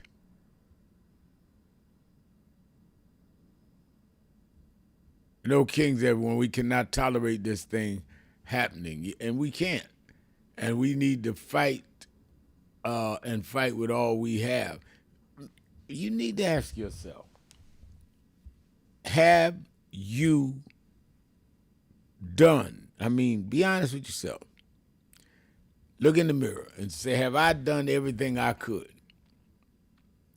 Yeah, I voted, but did I try to get others to vote? Did I join some group? Did I support some group? Have I done everything I could? Because if you don't, sooner or later, it's going to come hit somebody in your family, your neighborhood, and you're going to wish you had. I'm telling you now, we need to be on this and on it with a passion. Mayor Rodney Jones of Queensbridge Houses in Queens, New York says, where was Senator Graham on January 26th? He probably was under his desk praying for the first time in his life. He calls him a punk. Now, you talk about Graham, because Graham is running around now. I'm glad the mayor brought this up. Graham is now saying that we've taken care of the Venezuelan head of state. We done Iran. Now we going into Cuba. There is clearly a attitude, if not an outright policy, that they want to just run the tables while they're canceling SNAP programs, premiums going up on health care. They putting all this money into invading countries that they don't like or that can provide oil for them that they can barter. Cuba is no threat to anyone. Why are you going to Cuba, Trump? Why are you suggesting that, Bob Graham? Not Bob Graham, Lindsey Graham. It's a very telling thing of domination worldwide that they are on to. And Frederick McLeod saying these laws that these clowns are trying to enforce is not to suppress our vote, it's to permanently take it away. I could not agree more, Frederick. I think that I couldn't agree with more. I think that's part of the problem. We think it is an election to election process. Oh, they didn't want Kamala, or they didn't want this one. No, they don't want us to have the right, period. And if they can chip it away and solidify that, we'll be back in pre-1965 days, where very few of us could vote, and therefore they can control the resources and the policy. That's where they're going. And you're right, McLeod, that's imperialism. That's where they're going. And the thing that is so upsetting to me is they're telling you that's where they're going. They're not leaving room for guessing. telling you this is where we're going. And we sit over here debating about whether we should do something. Think about that now. The Republicans, like the person that put on the message board about what the Democrats did, and he's right, the Democrats did do that. But look at what the Republicans are doing now. They are not whispering about this. They're saying outright that we want to ban Black history from schools. We are taking Juneteenth and Martin Luther King days off of the national parks. You have to pay to go on them days. We're going to try to close the Smithsonian Institute of African American History and Culture. We are putting voter ID that we know disproportionately affects people of color. We are ending, we are not renewing the Affordable Care Act, which we also know disproportionately helps people of color. I mean, they're telling this out loud. When, 21 years ago, 22 years ago, when I ran for president, we had to try and convince people voter ID was bad. And there probably was no weapons of mass destruction, which there wasn't at that time in Iraq. Because George Bush would throw the rock in or hide his hand. You got a guy that's not even hiding his hand now. He's telling you in your face what he's doing and what he intends to do. And you shouldn't have just scratched your head like you got to figure it out. He already figured out. He's telling you because he knows we are not doing anything. But if we come together and start moving, he knows that last time we did that, he lost. When we mobilized in 2020, George Floyd, and start mobilizing all over the country, if you remember, and ain't nobody listening to me so young that they didn't run around for George Floyd. That was only 6 years ago. It was in the middle of a pandemic. And I started calling marches, and people said, Sharpton, you crazy, you're going to call super spreaders. And I said, no, we'll buy the thermometers, make sure people don't inhale it. And we're doing them outside. We brought over 200,000 people to Washington. We took the Floyd family around this country. All of that helped lead to Joe Biden winning. We didn't do it for Joe Biden. We did it to get Trump out. They know what can happen if we get out there. That's why our convention is important, because we have done it. All you got to do is if you are playing a sport, is run the play that worked. Run the play that you know their defense can't intercept.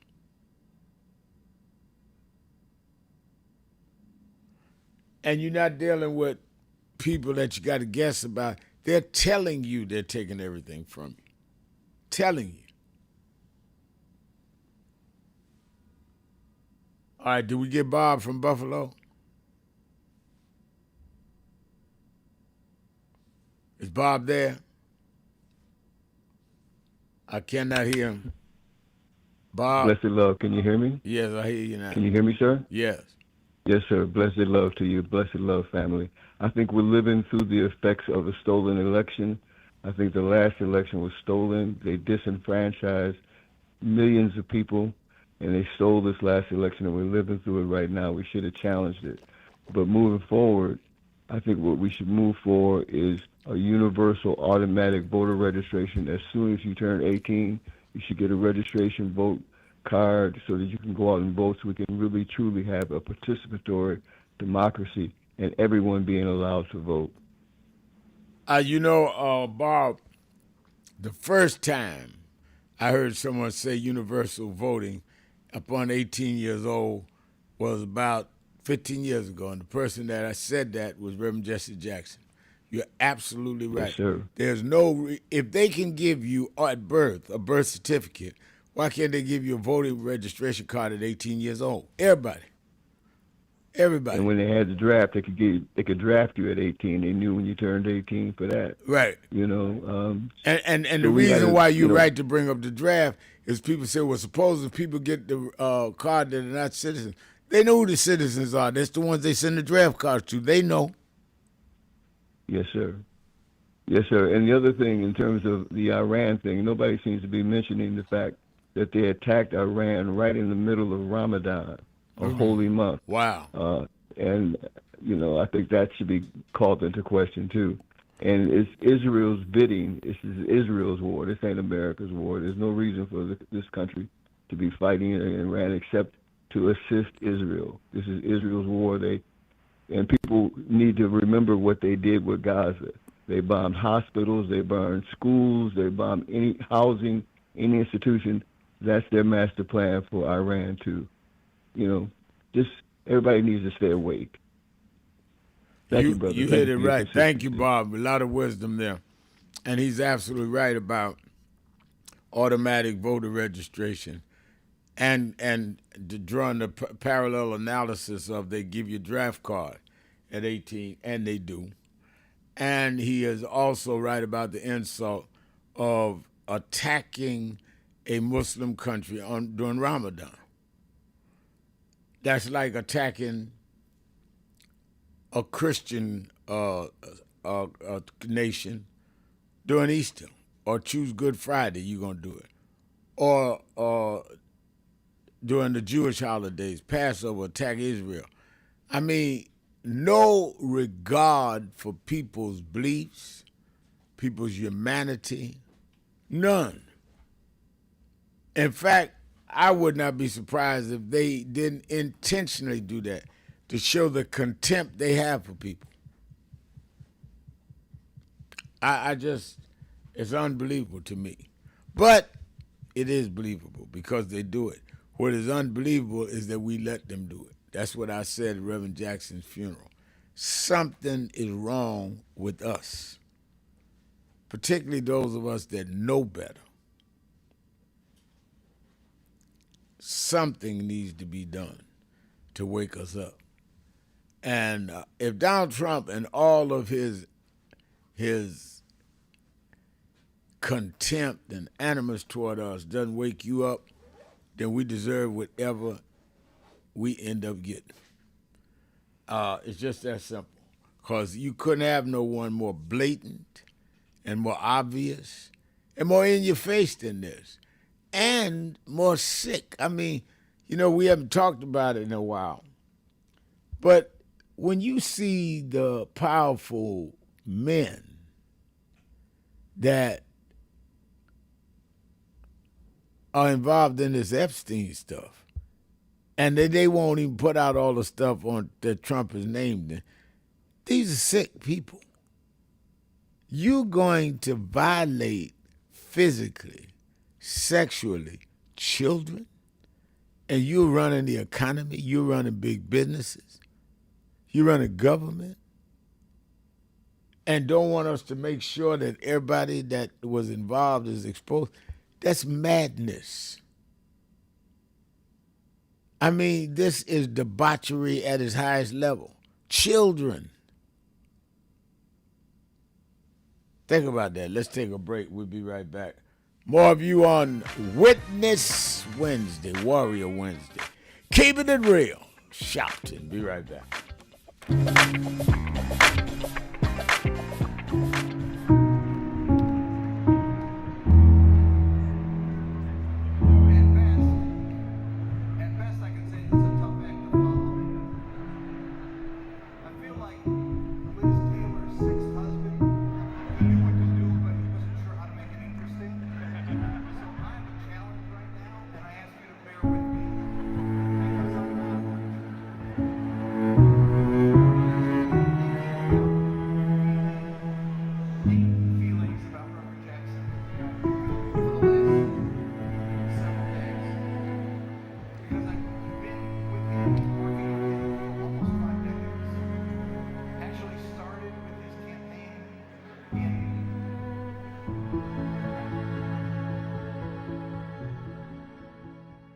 But Reverend, it looks bad now. Look at Iran. Look at what's going on in Minnesota. Look on.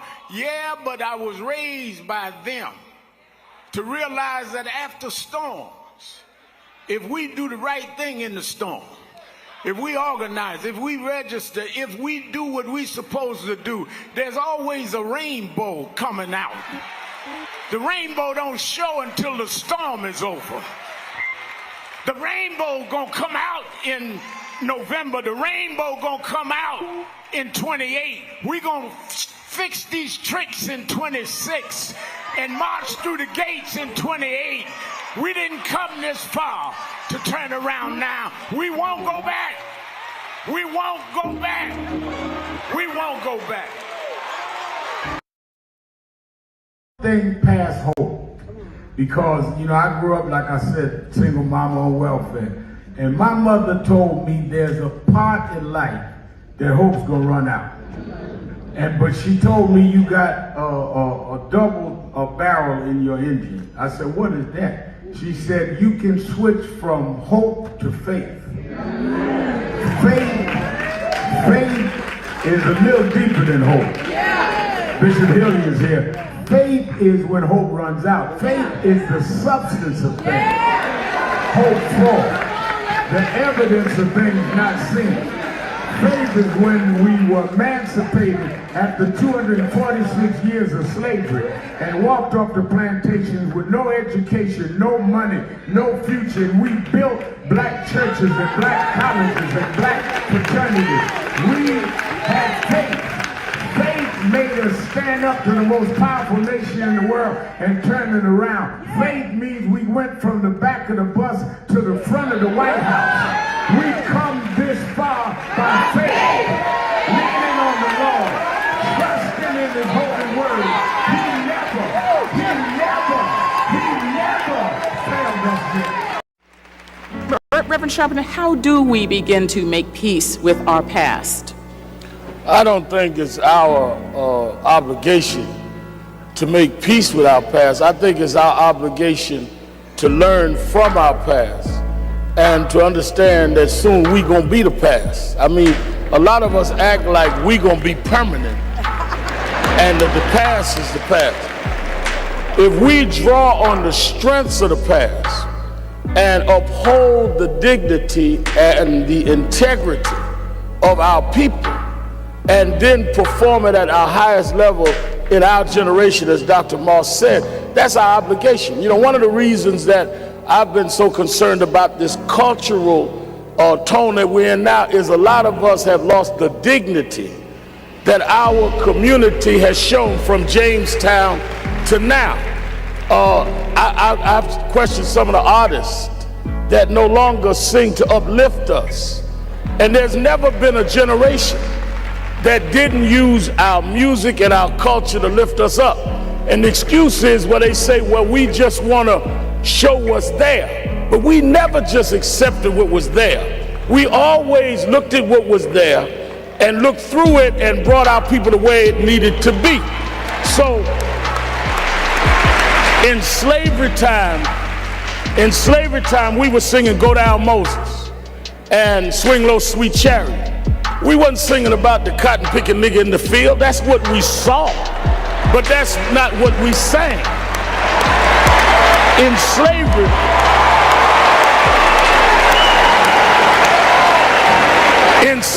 in segregation time, we were singing We Shall Overcome.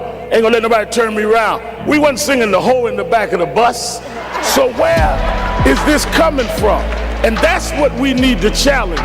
I wish, all of this about our friend Barack announced it today. I wish Obama had announced here, because Lincoln did not free us. The abolitionist movement freed us.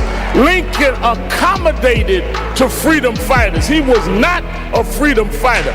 Kennedy accommodated the king. Johnson accommodated the king. We got to quit giving the wrong people credit for our history.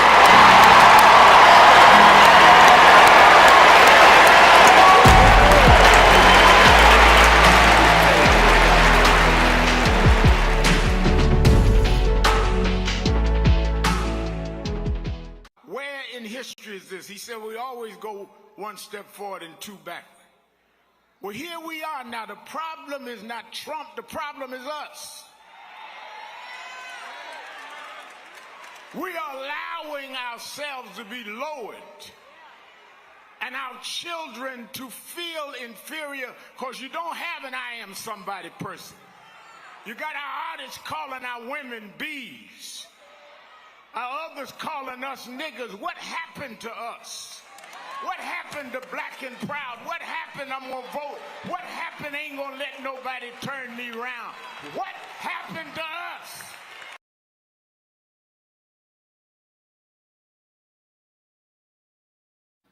Around this is so wicked. Now they're going to they released last night a memo that said that the FBI was investigating good. They're trying to come up with something on the victim. Not they gonna investigate who shot her. The ICE agent shooting in the head 3 times. They're gonna investigate her. And you wonder why we need movements. You wonder why we need to stand up. Hakeem Jeffries was here Monday. Why we need to deal with this midterm election. Well, Reverend, I get calls on my radio show every day. Well, I don't see where voting changed something. All right, let me tell you where, if they lose the Congress this year, where it changes. The Speaker would be Hakeem Jeffries, who grew up right here in Name, as he said on Monday. The Speaker decides then the calendar for the legislative session. The chairs of the committees become Democrats. So the Judiciary Committee, now watch this in the barbershop. The chair of the Judiciary Committee, y'all saw the Judiciary Committee have the hearing and brought in the special counsel yesterday. Well, the chair this time, if the Democrats win, would be a Democrat who could then subpoena the Attorney General Bondi, all of the folks that were involved in January 6th. They can subpoena the Vice President, all of them, because you've got the power of the gavel. Wonder why nobody has asked Pence how he felt running for his life January 6th. Well, if you get the Judiciary Committee, you can subpoena Pence. This is a defining moment. As our world faces urgent challenges, the movement comes together. National Action Network's 35th anniversary and convention, April 8th through the 11th. Leaders, activists, and community voices united for justice and change. The moment is now. Be in the... It's been a long time coming, but I'm 1968, Dr. Martin Luther King was killed in Memphis, Tennessee. And it has been the commitment of National Action Network for always in the month he was killed. To let them know they killed the dreamer. But I have a dream today. When they came for the dream.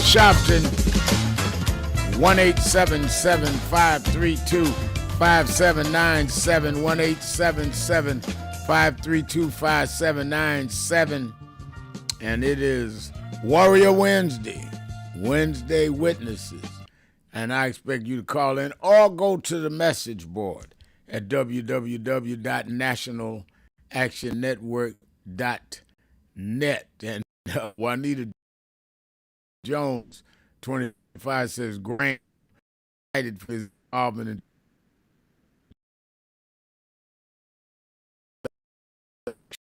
in break the law and lie on his behalf. How can they sleep at night? Well, Juanita, he certainly defended the bogus charges that Donald Trump tried to do in the 2020 election. Graham was right there. And now for him to come out with all this about Cuba and all, I mean, he is lockstep with Trump all the way.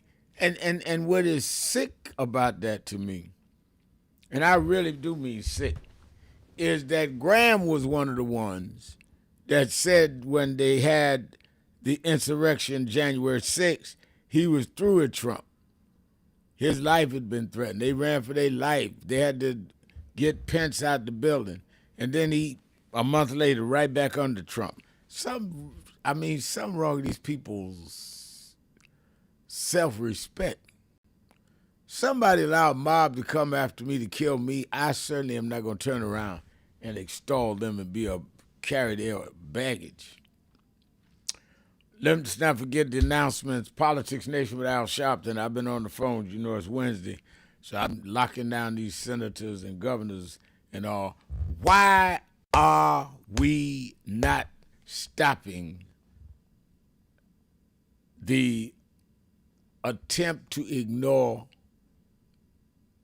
the fact they have not renewed the Affordable Care Act? I want to know. I want to know from those committees what are we doing about that? What are we doing about stopping the SAVE Act, which is designed to stop our ability to get maximum voters out? How are we blocking that? What are we dealing with in terms of DEI and legislation? I do not believe in just sitting up there philosophizing, quoting books. I want the folk in the room, on the TV. That's what I put on every week. So make sure you watch Politics Nation with Al Sharpton, live at 5 p.m. Eastern Time, Saturday and Sunday on MS Now, formerly known as MSNBC. Then, of course, you that are in the New York, New Jersey, Connecticut area, I'll be there at the National Action Network's Saturday Action Rally this Saturday. I was not there Saturday. I was doing Reverend Jackson's funeral. I do not miss a Saturday unless it is absolutely necessary. So I'll be there. I want to talk about our struggle, where we need to be, what time it is, and the aftermath of some of our giants like Reverend Jackson and others that passed this week. Is just, to me, something that we need to really, we need to assess where we are and why we are, because I'm convinced a lot of us just really have no sense of how far down they have pressed us. And the reason I started the show, an hour and 2 hours ago now, with the data is to say to you, we are behind where we used to be. And you got people running around talking about, we need to get a new guard. We need to get all of us together. There is less black home ownership now than it was 20 years ago. I'm not talking about hypothesis. I'm talking about the facts. I read them to you this morning. Less black home ownership. We are further in the black to white wealth gap. This data. And you run around talking about some pie in the sky. This is happening to you right now. So I'm going to talk about that Saturday, be at the Saturday Action Rally, Mother AME Zion Church, 137th between Lenox and 7th Avenue, our temporary location, for about another couple of weeks until I announce and unveil where National Action Network's permanent headquarters will be. Also, National Action Network convention, April 8th through the 11th, and I think Leon from Dallas for saying it right. We need conventions like this. He was there last year where we had everybody from the chair of the caucus to people that are in power and athletes and artists, and hearing from them and then getting together saying, what is our action agenda? And we implement it and report on it. I'll report this year what we had promised last year, what did we do? And what we are yet to do. And it's all free. So to register, go to www.nationalactionnetwork.net, www.nationalactionnetwork.net, or call the toll-free number 1-877-626-4651, 1-877-626-4651. And I think that it is extremely important. I couldn't emphasize it enough. Frederick McLeod, I'm reading the board as I'm talking. He says, yeah, Rev, seems like there's a bubble of silence. You know, the reason I paused when you said that, Frederick, is there was a time that we'd have to say, well, who's going to say this, who's going to say that? I get out there now, and it's not like we have a lot of people out there talking. A lot of people out there standing up. I don't know why every activist wasn't in Selma on Sunday. So people get mad at me for showing up, and they don't show up. They're home in the bed and then wonder why I'm the one in the news, because I'm the one out there. And I was telling a guy, stopped me in the airport in Chicago, and he was saying, man, I grew up, you was always on the news. You still are. I said, it ain't like I got to get in line. I have my own show. I don't need to do, if anybody stay home, it's me. I just come out and do my show Saturday and Sunday, do Morning Joe once or twice a week. I'm good. I'm out there because there's not enough of us out there. You ever thought about that? And we need to make noise. We cannot let our people feel that what's going on is all right, because it is not. And that's why I'm going to show up all day, every day, because we cannot tolerate this. Let's go to Sweet in Detroit. Sweet? Yeah, thanks for taking my call, Rev. I want to discuss that home ownership decline, but you said there's less home ownership in 20 years. In the last 20 years, it was declining then. Right. And it wasn't being addressed. The problem with us right now is you got to look at high school graduations. You got to look at how many nurses are we graduating. The focus has been for us not on those progressive statistics like home ownership, because if our kids don't have them good jobs, they cannot buy no good homes. They can't raise families. They can't educate them like we're supposed to be. Right now, in science, technology, engineering, and mathematics, we are last, and particularly young black men. And we got to look at what are these guys focusing on. You know, what's going on in the church now? And I'm a Baptist, and I love my religion and all of that. But we have to understand a lot of that stuff came out of the church. The future teachers, the future this, the future that came out of the church. When the church decided that they wasn't going to do that no more, we started to lose everything. And when I say everything, I mean everything. We got our kids now. If we don't eat at fast foods, practically we are starved, because that's where our families are working. They're working in the fast food jobs. When you look at the construction jobs and all of them kind of jobs, and the automobile here in Detroit, we were big in the UAW. We're not big no more like that. We lost all of that. Okay, so we got to refocus, and it has to come from somewhere. And right now, you know, you say you're the only one, but I tell you, if I say something, they'll try to kick me off my job. You know, and who I'm gonna go to?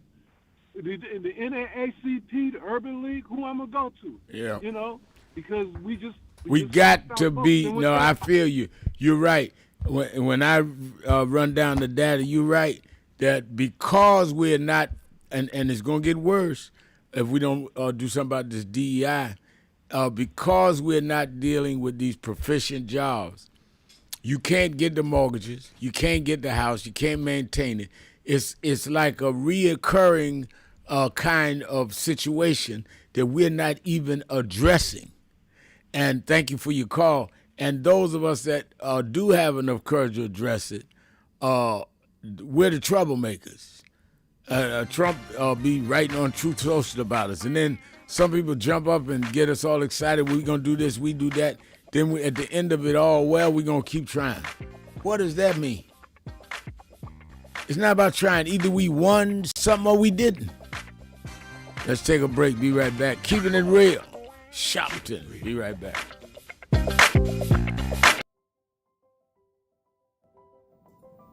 Hi, it's Reverend Al Sharpton, President and founder of National Action Network.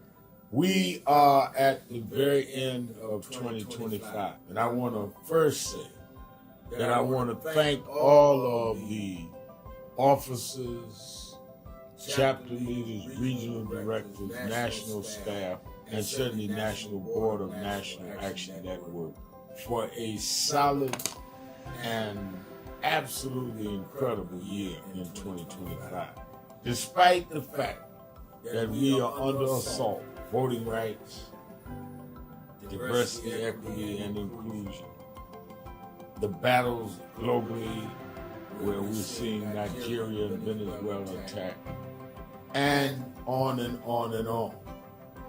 We have been steadfast as an activist organization in the tradition of Dr. King.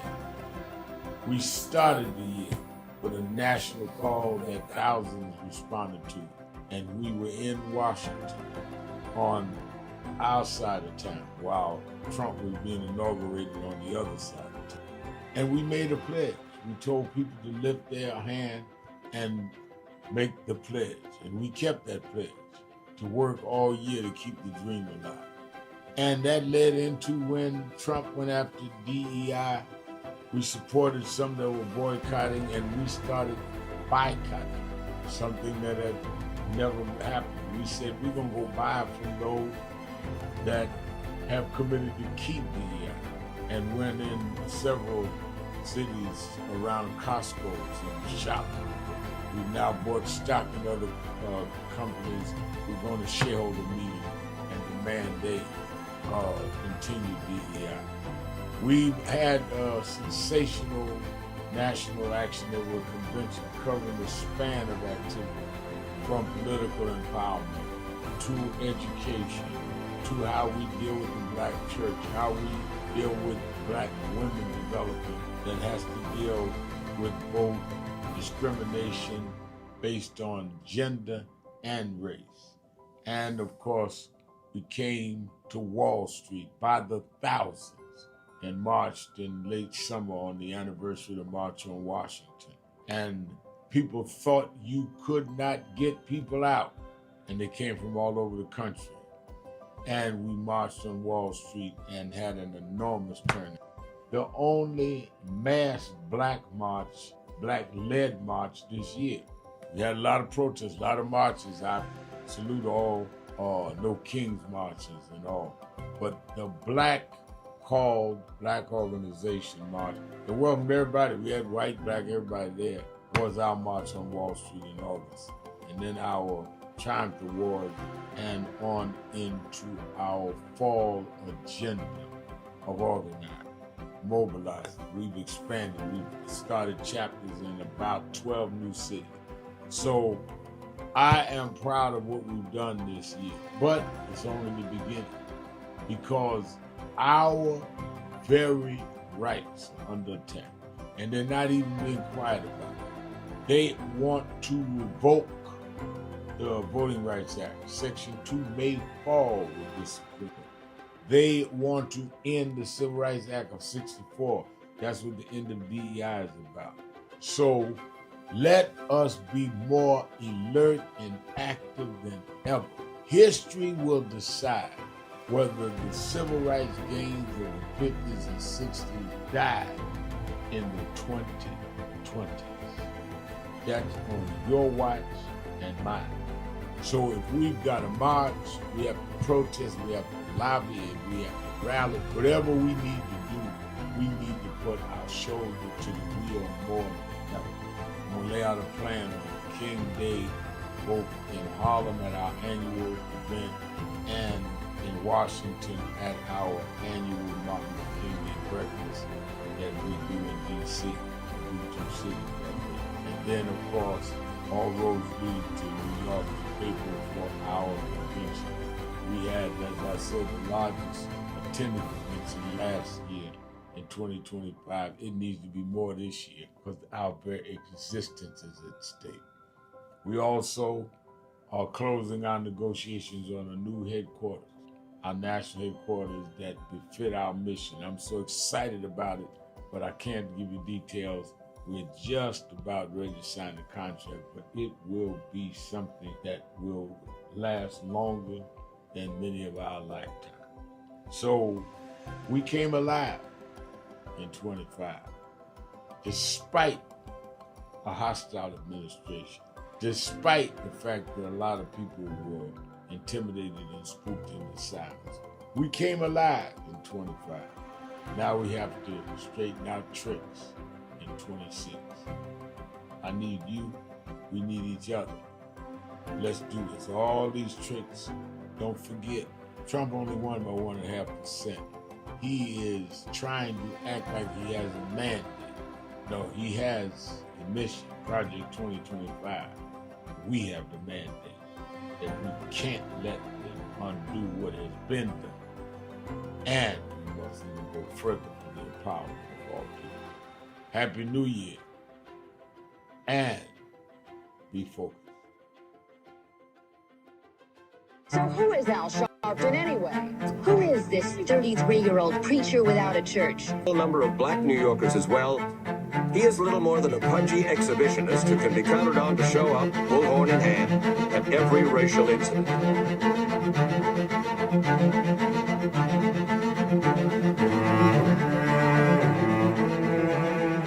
I often quote Mark Twain saying, "The two most important moments in life is the moment you are born and the moment you find out why you were born." I had a very troubling conversation the other day that prompted me to do this little video. Young man that I've known a while came to me and he was crushed. I mean, really crushed, because people were criticizing his work. He's in the ministry, but he's also an actor. And he said he couldn't understand why people were jumping all over, criticizing him, trying to find scandalous and derogatory things about him. And I told him, I said, you know, you very young. You don't know the road I've traveled. They call me everything but a child of God. A blabbermouth, a loudmouth, too flamboyant, an agitator, a racist, I had to learn. Yeah, right. I was not defined by how others saw me. I was defined by how I saw myself and whether I was being true to myself. Some of you watching this don't like me. And it doesn't matter as long as I know what I'm doing and I like me for being real.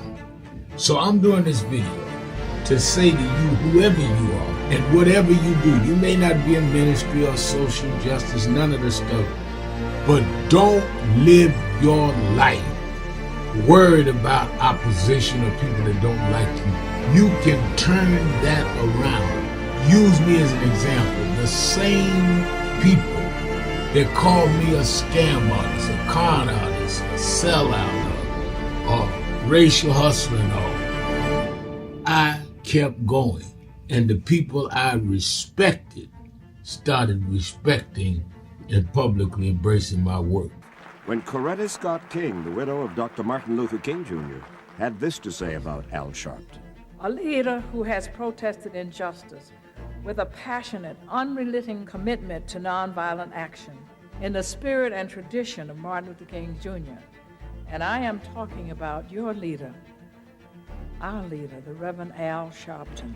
The other thing that hasn't changed is the National Action Network's commitment to fight injustice and inequality here in New York City and across America. And that's not only a testament to Reverend Sharpton, it's a testament to all of you who are here tonight. First and foremost, to Reverend Sharpton.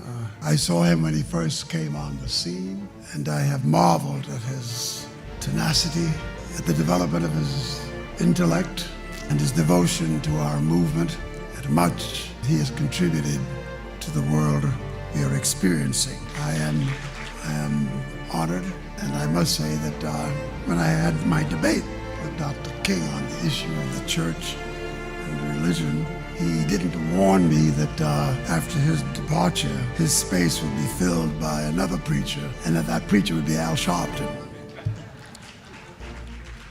All you want in life is people that matter to you to say you did all right. And more important, that you can look in the mirror and say you did all right. Thank you, Rev. Thanks for that introduction. Look, we've known each other for a long time. I'm grateful not only for your leadership and partnership, but quite frankly, more importantly, for your friendship. And thanks to all of you, members of our nation's most important civil rights organization. You have been, over all of your years, such an extraordinary leader. You are a voice of truth, a voice of conscience, a voice of practicality around what we must address and what we can do. And I thank you so much for your friendship. I remember that most of the youth around Al's age, he was about 12, wanted to be like Connie Hawkins, a great basketball player, legend, or Earl the Pearl, or Clyde Frazier. Al wanted to be like Adam Powell, a powerful preacher with a social justice gospel. He was very close to, at that time, the Reverend William Augustus Jones, powerful preacher and social justice advocate, and Reverend Gardner Taylor State right down the street, and Bishop Washington, whose church he came from, and Reverend Sunday Ray. He wanted to be like these giant preachers. He wanted them to have the edge, however, of the King's social justice. He wanted to be like them. Now he's one of them. Reverend Al Sharpton. Taller than most of them because of the risk he And was we're taking. back. 1-877-532-5797, and I had to take a little minute extra during the break to call into Jesse Jackson Jr.'s show to wish him a happy birthday today. And I know it's sad with him, his father passing a little over a week ago. So I wanted to be part of those that was with him on his birthday. And certainly he and I have come through. I've known him most of those 61 years. I'm about 8 or 9 years older than him. But when I was 12, I met his father, which meant he was probably 4 or 5. And I've known him since then. And we've been family.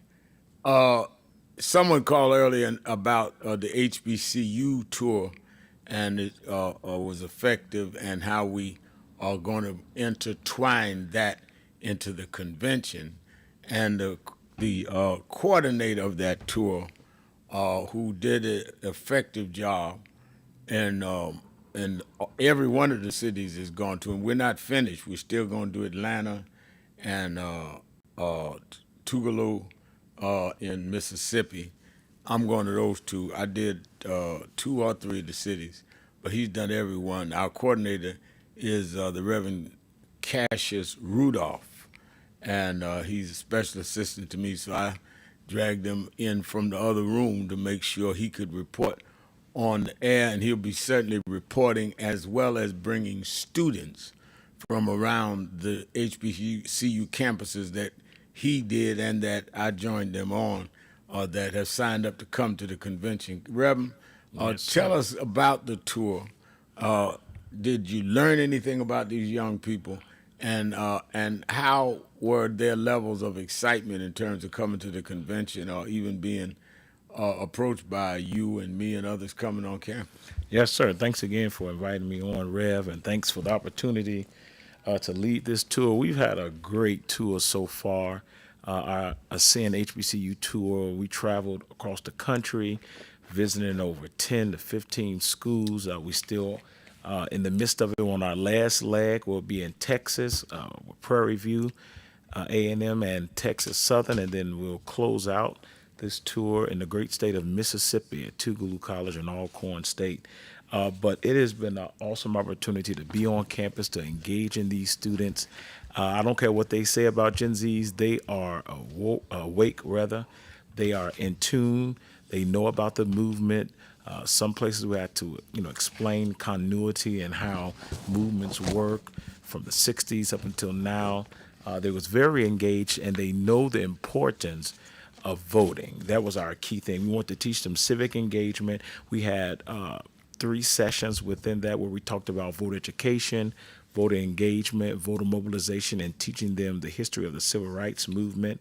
In one of our sessions, you had student leaders at Miles College and Hampton University, to name a few, Tuskegee. They were very engaged, knowing about what's going on in the country and how they can be in part and play their role. They're excited about coming to the convention. We have sessions and panels for them at the NAN convention, which will be April 8th through the 11th. They'll be in the 10th and the 11th, coming in, being on panels and seeing what we do here at NAN and how they can get involved. And we're looking forward to establishing campuses, college campuses on their campuses in the fall. We're doing the paperwork, working with the students on how we can get them involved, and they're joining. And so we look forward to reporting that out in the fall, the establishments of NAN chapters on some of the campuses we went to. But I'm excited. I'm excited they'll be here with us, and they are excited that a lot of them get a chance to vote. We talked to a lot of freshmen and sophomores who still have some time, but I know in some states and cities, if you're 17 and it'll be 18 by November, you can register to vote in that election. So they're aware of, and they know about the work that Nan and you are doing and want to be involved. Yeah, I did a couple of campuses with you, and I was struck by the enthusiasm they had of being involved. Mm-hmm. And I think when we went to Lincoln University, they packed out the hall. Oh, yeah. And I was surprised that many, because, you hear people say young people don't even watch TV. They all into social media. Mm-hmm. But they knew Nan, they knew me. Yeah. And was packed it out. And I was engaging with them because I could see a real thirst and hunger. Mm-hmm. Sometimes we let people write off our own children to us. Right. Talk to our children. Mm-hmm. And that's why I said I wanted y'all to go. You brought an excellent team with you. Mm-hmm. And my daughter went every state with you. Ashley, who founded our youth department, she don't head anymore. She's got people working that's heading that, but they called it the Huddle. And she was impressed. She's, God gave her this hunger for young people. Mm-hmm. And I think that the one thing I learned from the ones I went to is that we are, in my opinion, being very, very wrong to write these young people off. Mm-hmm. You can't talk to these young people. Yes, you can. Yeah. And there's some young people you can't talk to. There's some old folks you can't talk to. Right. But there's some that are hungry if we would feed them. I agree, Rev. And the thing that I've learned, even being a pastor and approaching young people, is meeting them where they are. They reacted, and they found out how relatable you were when you were telling your story. And so when you tell your story, you see where their interests are, and you meet them where they are. Then you grab their attention. Then after every session we did, they said, how can we stay in contact? Ashley did a wonderful job. They loved her presentation, talking about the Youth Huddle and Nan, and giving her own personal stories on how she got started. And once you connect with them on that level, then you build relationship. And that's the key thing. After, it's good to do the workshops It's good to talk about the many sessions we have and giving them that history. But if you don't have a relationship after, it was in vain. And so we left these campuses building relationships that last.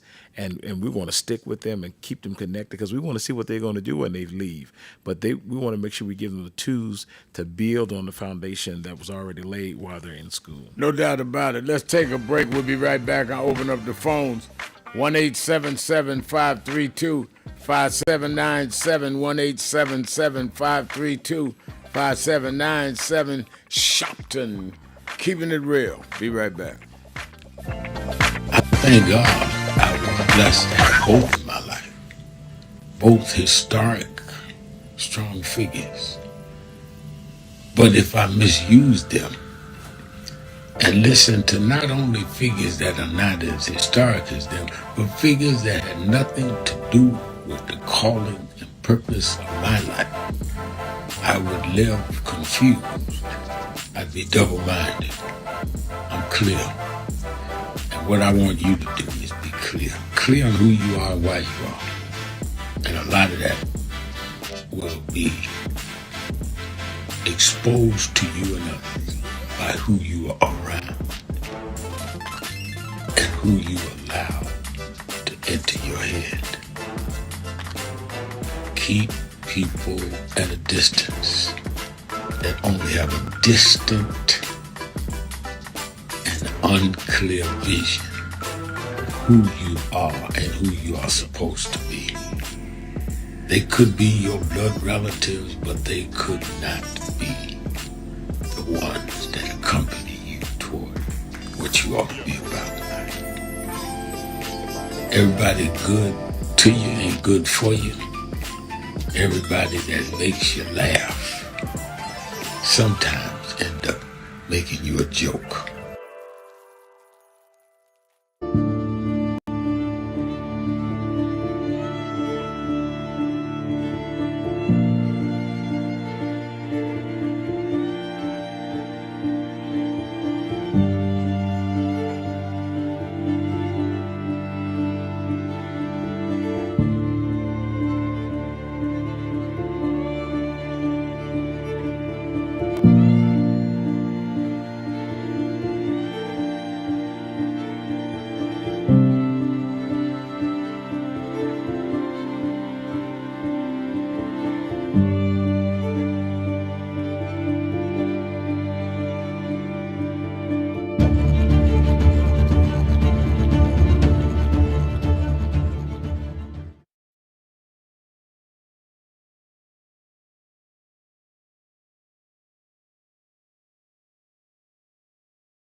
I remember I was 12 years old.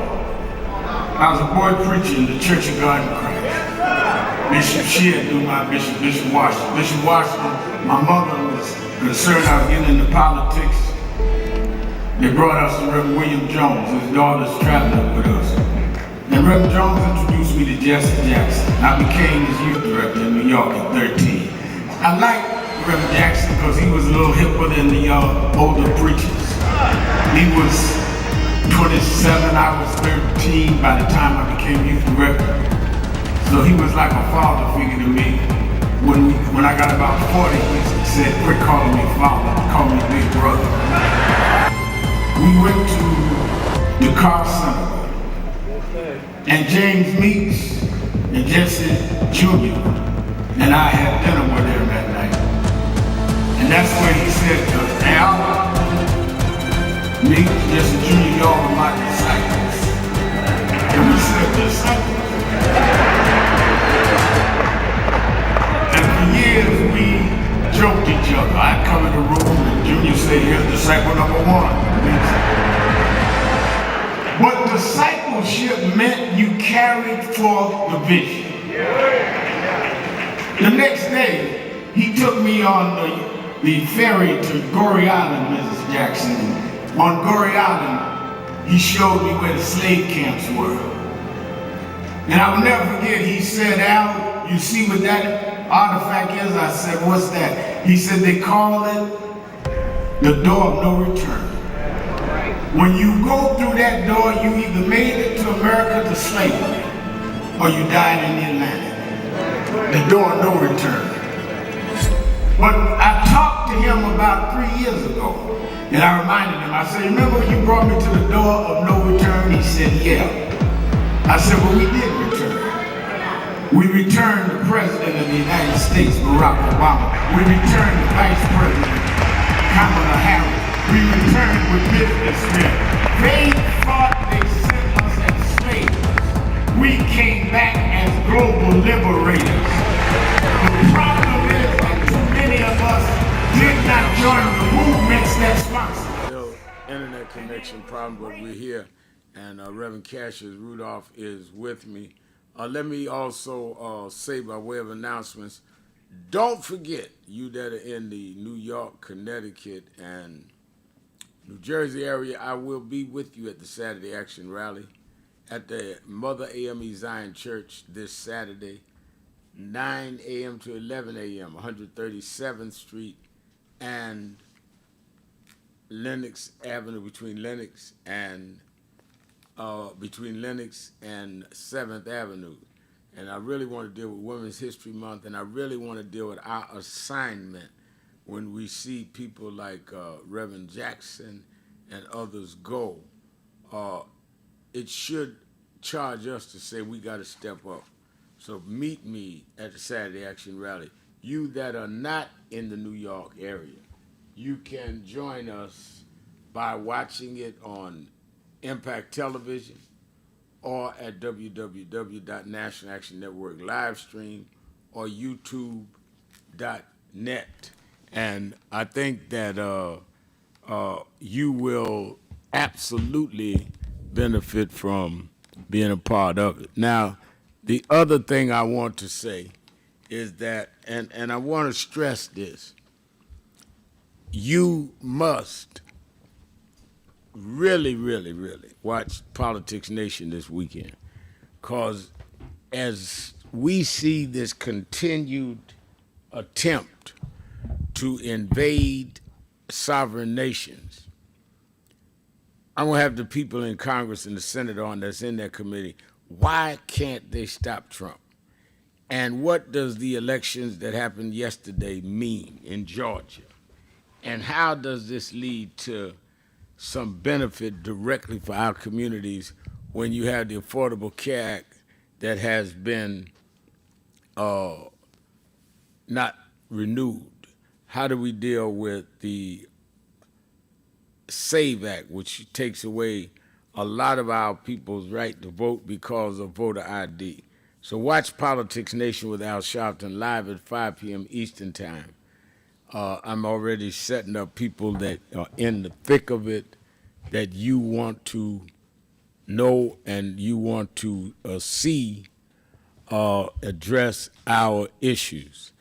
And of course, we are getting ready for the convention, and Reverend Rudolph was talking about the students that are coming, and many of our officials are coming.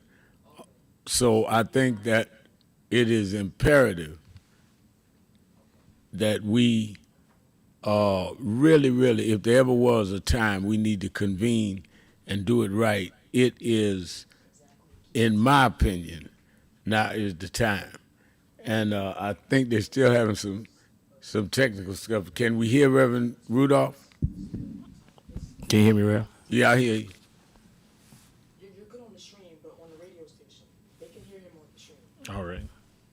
Go ahead. Yes, sir. So tell me, we on the stream. I think they're trying to get straight with the radio station. Tell me, you're working at NAN now. Mm-hmm.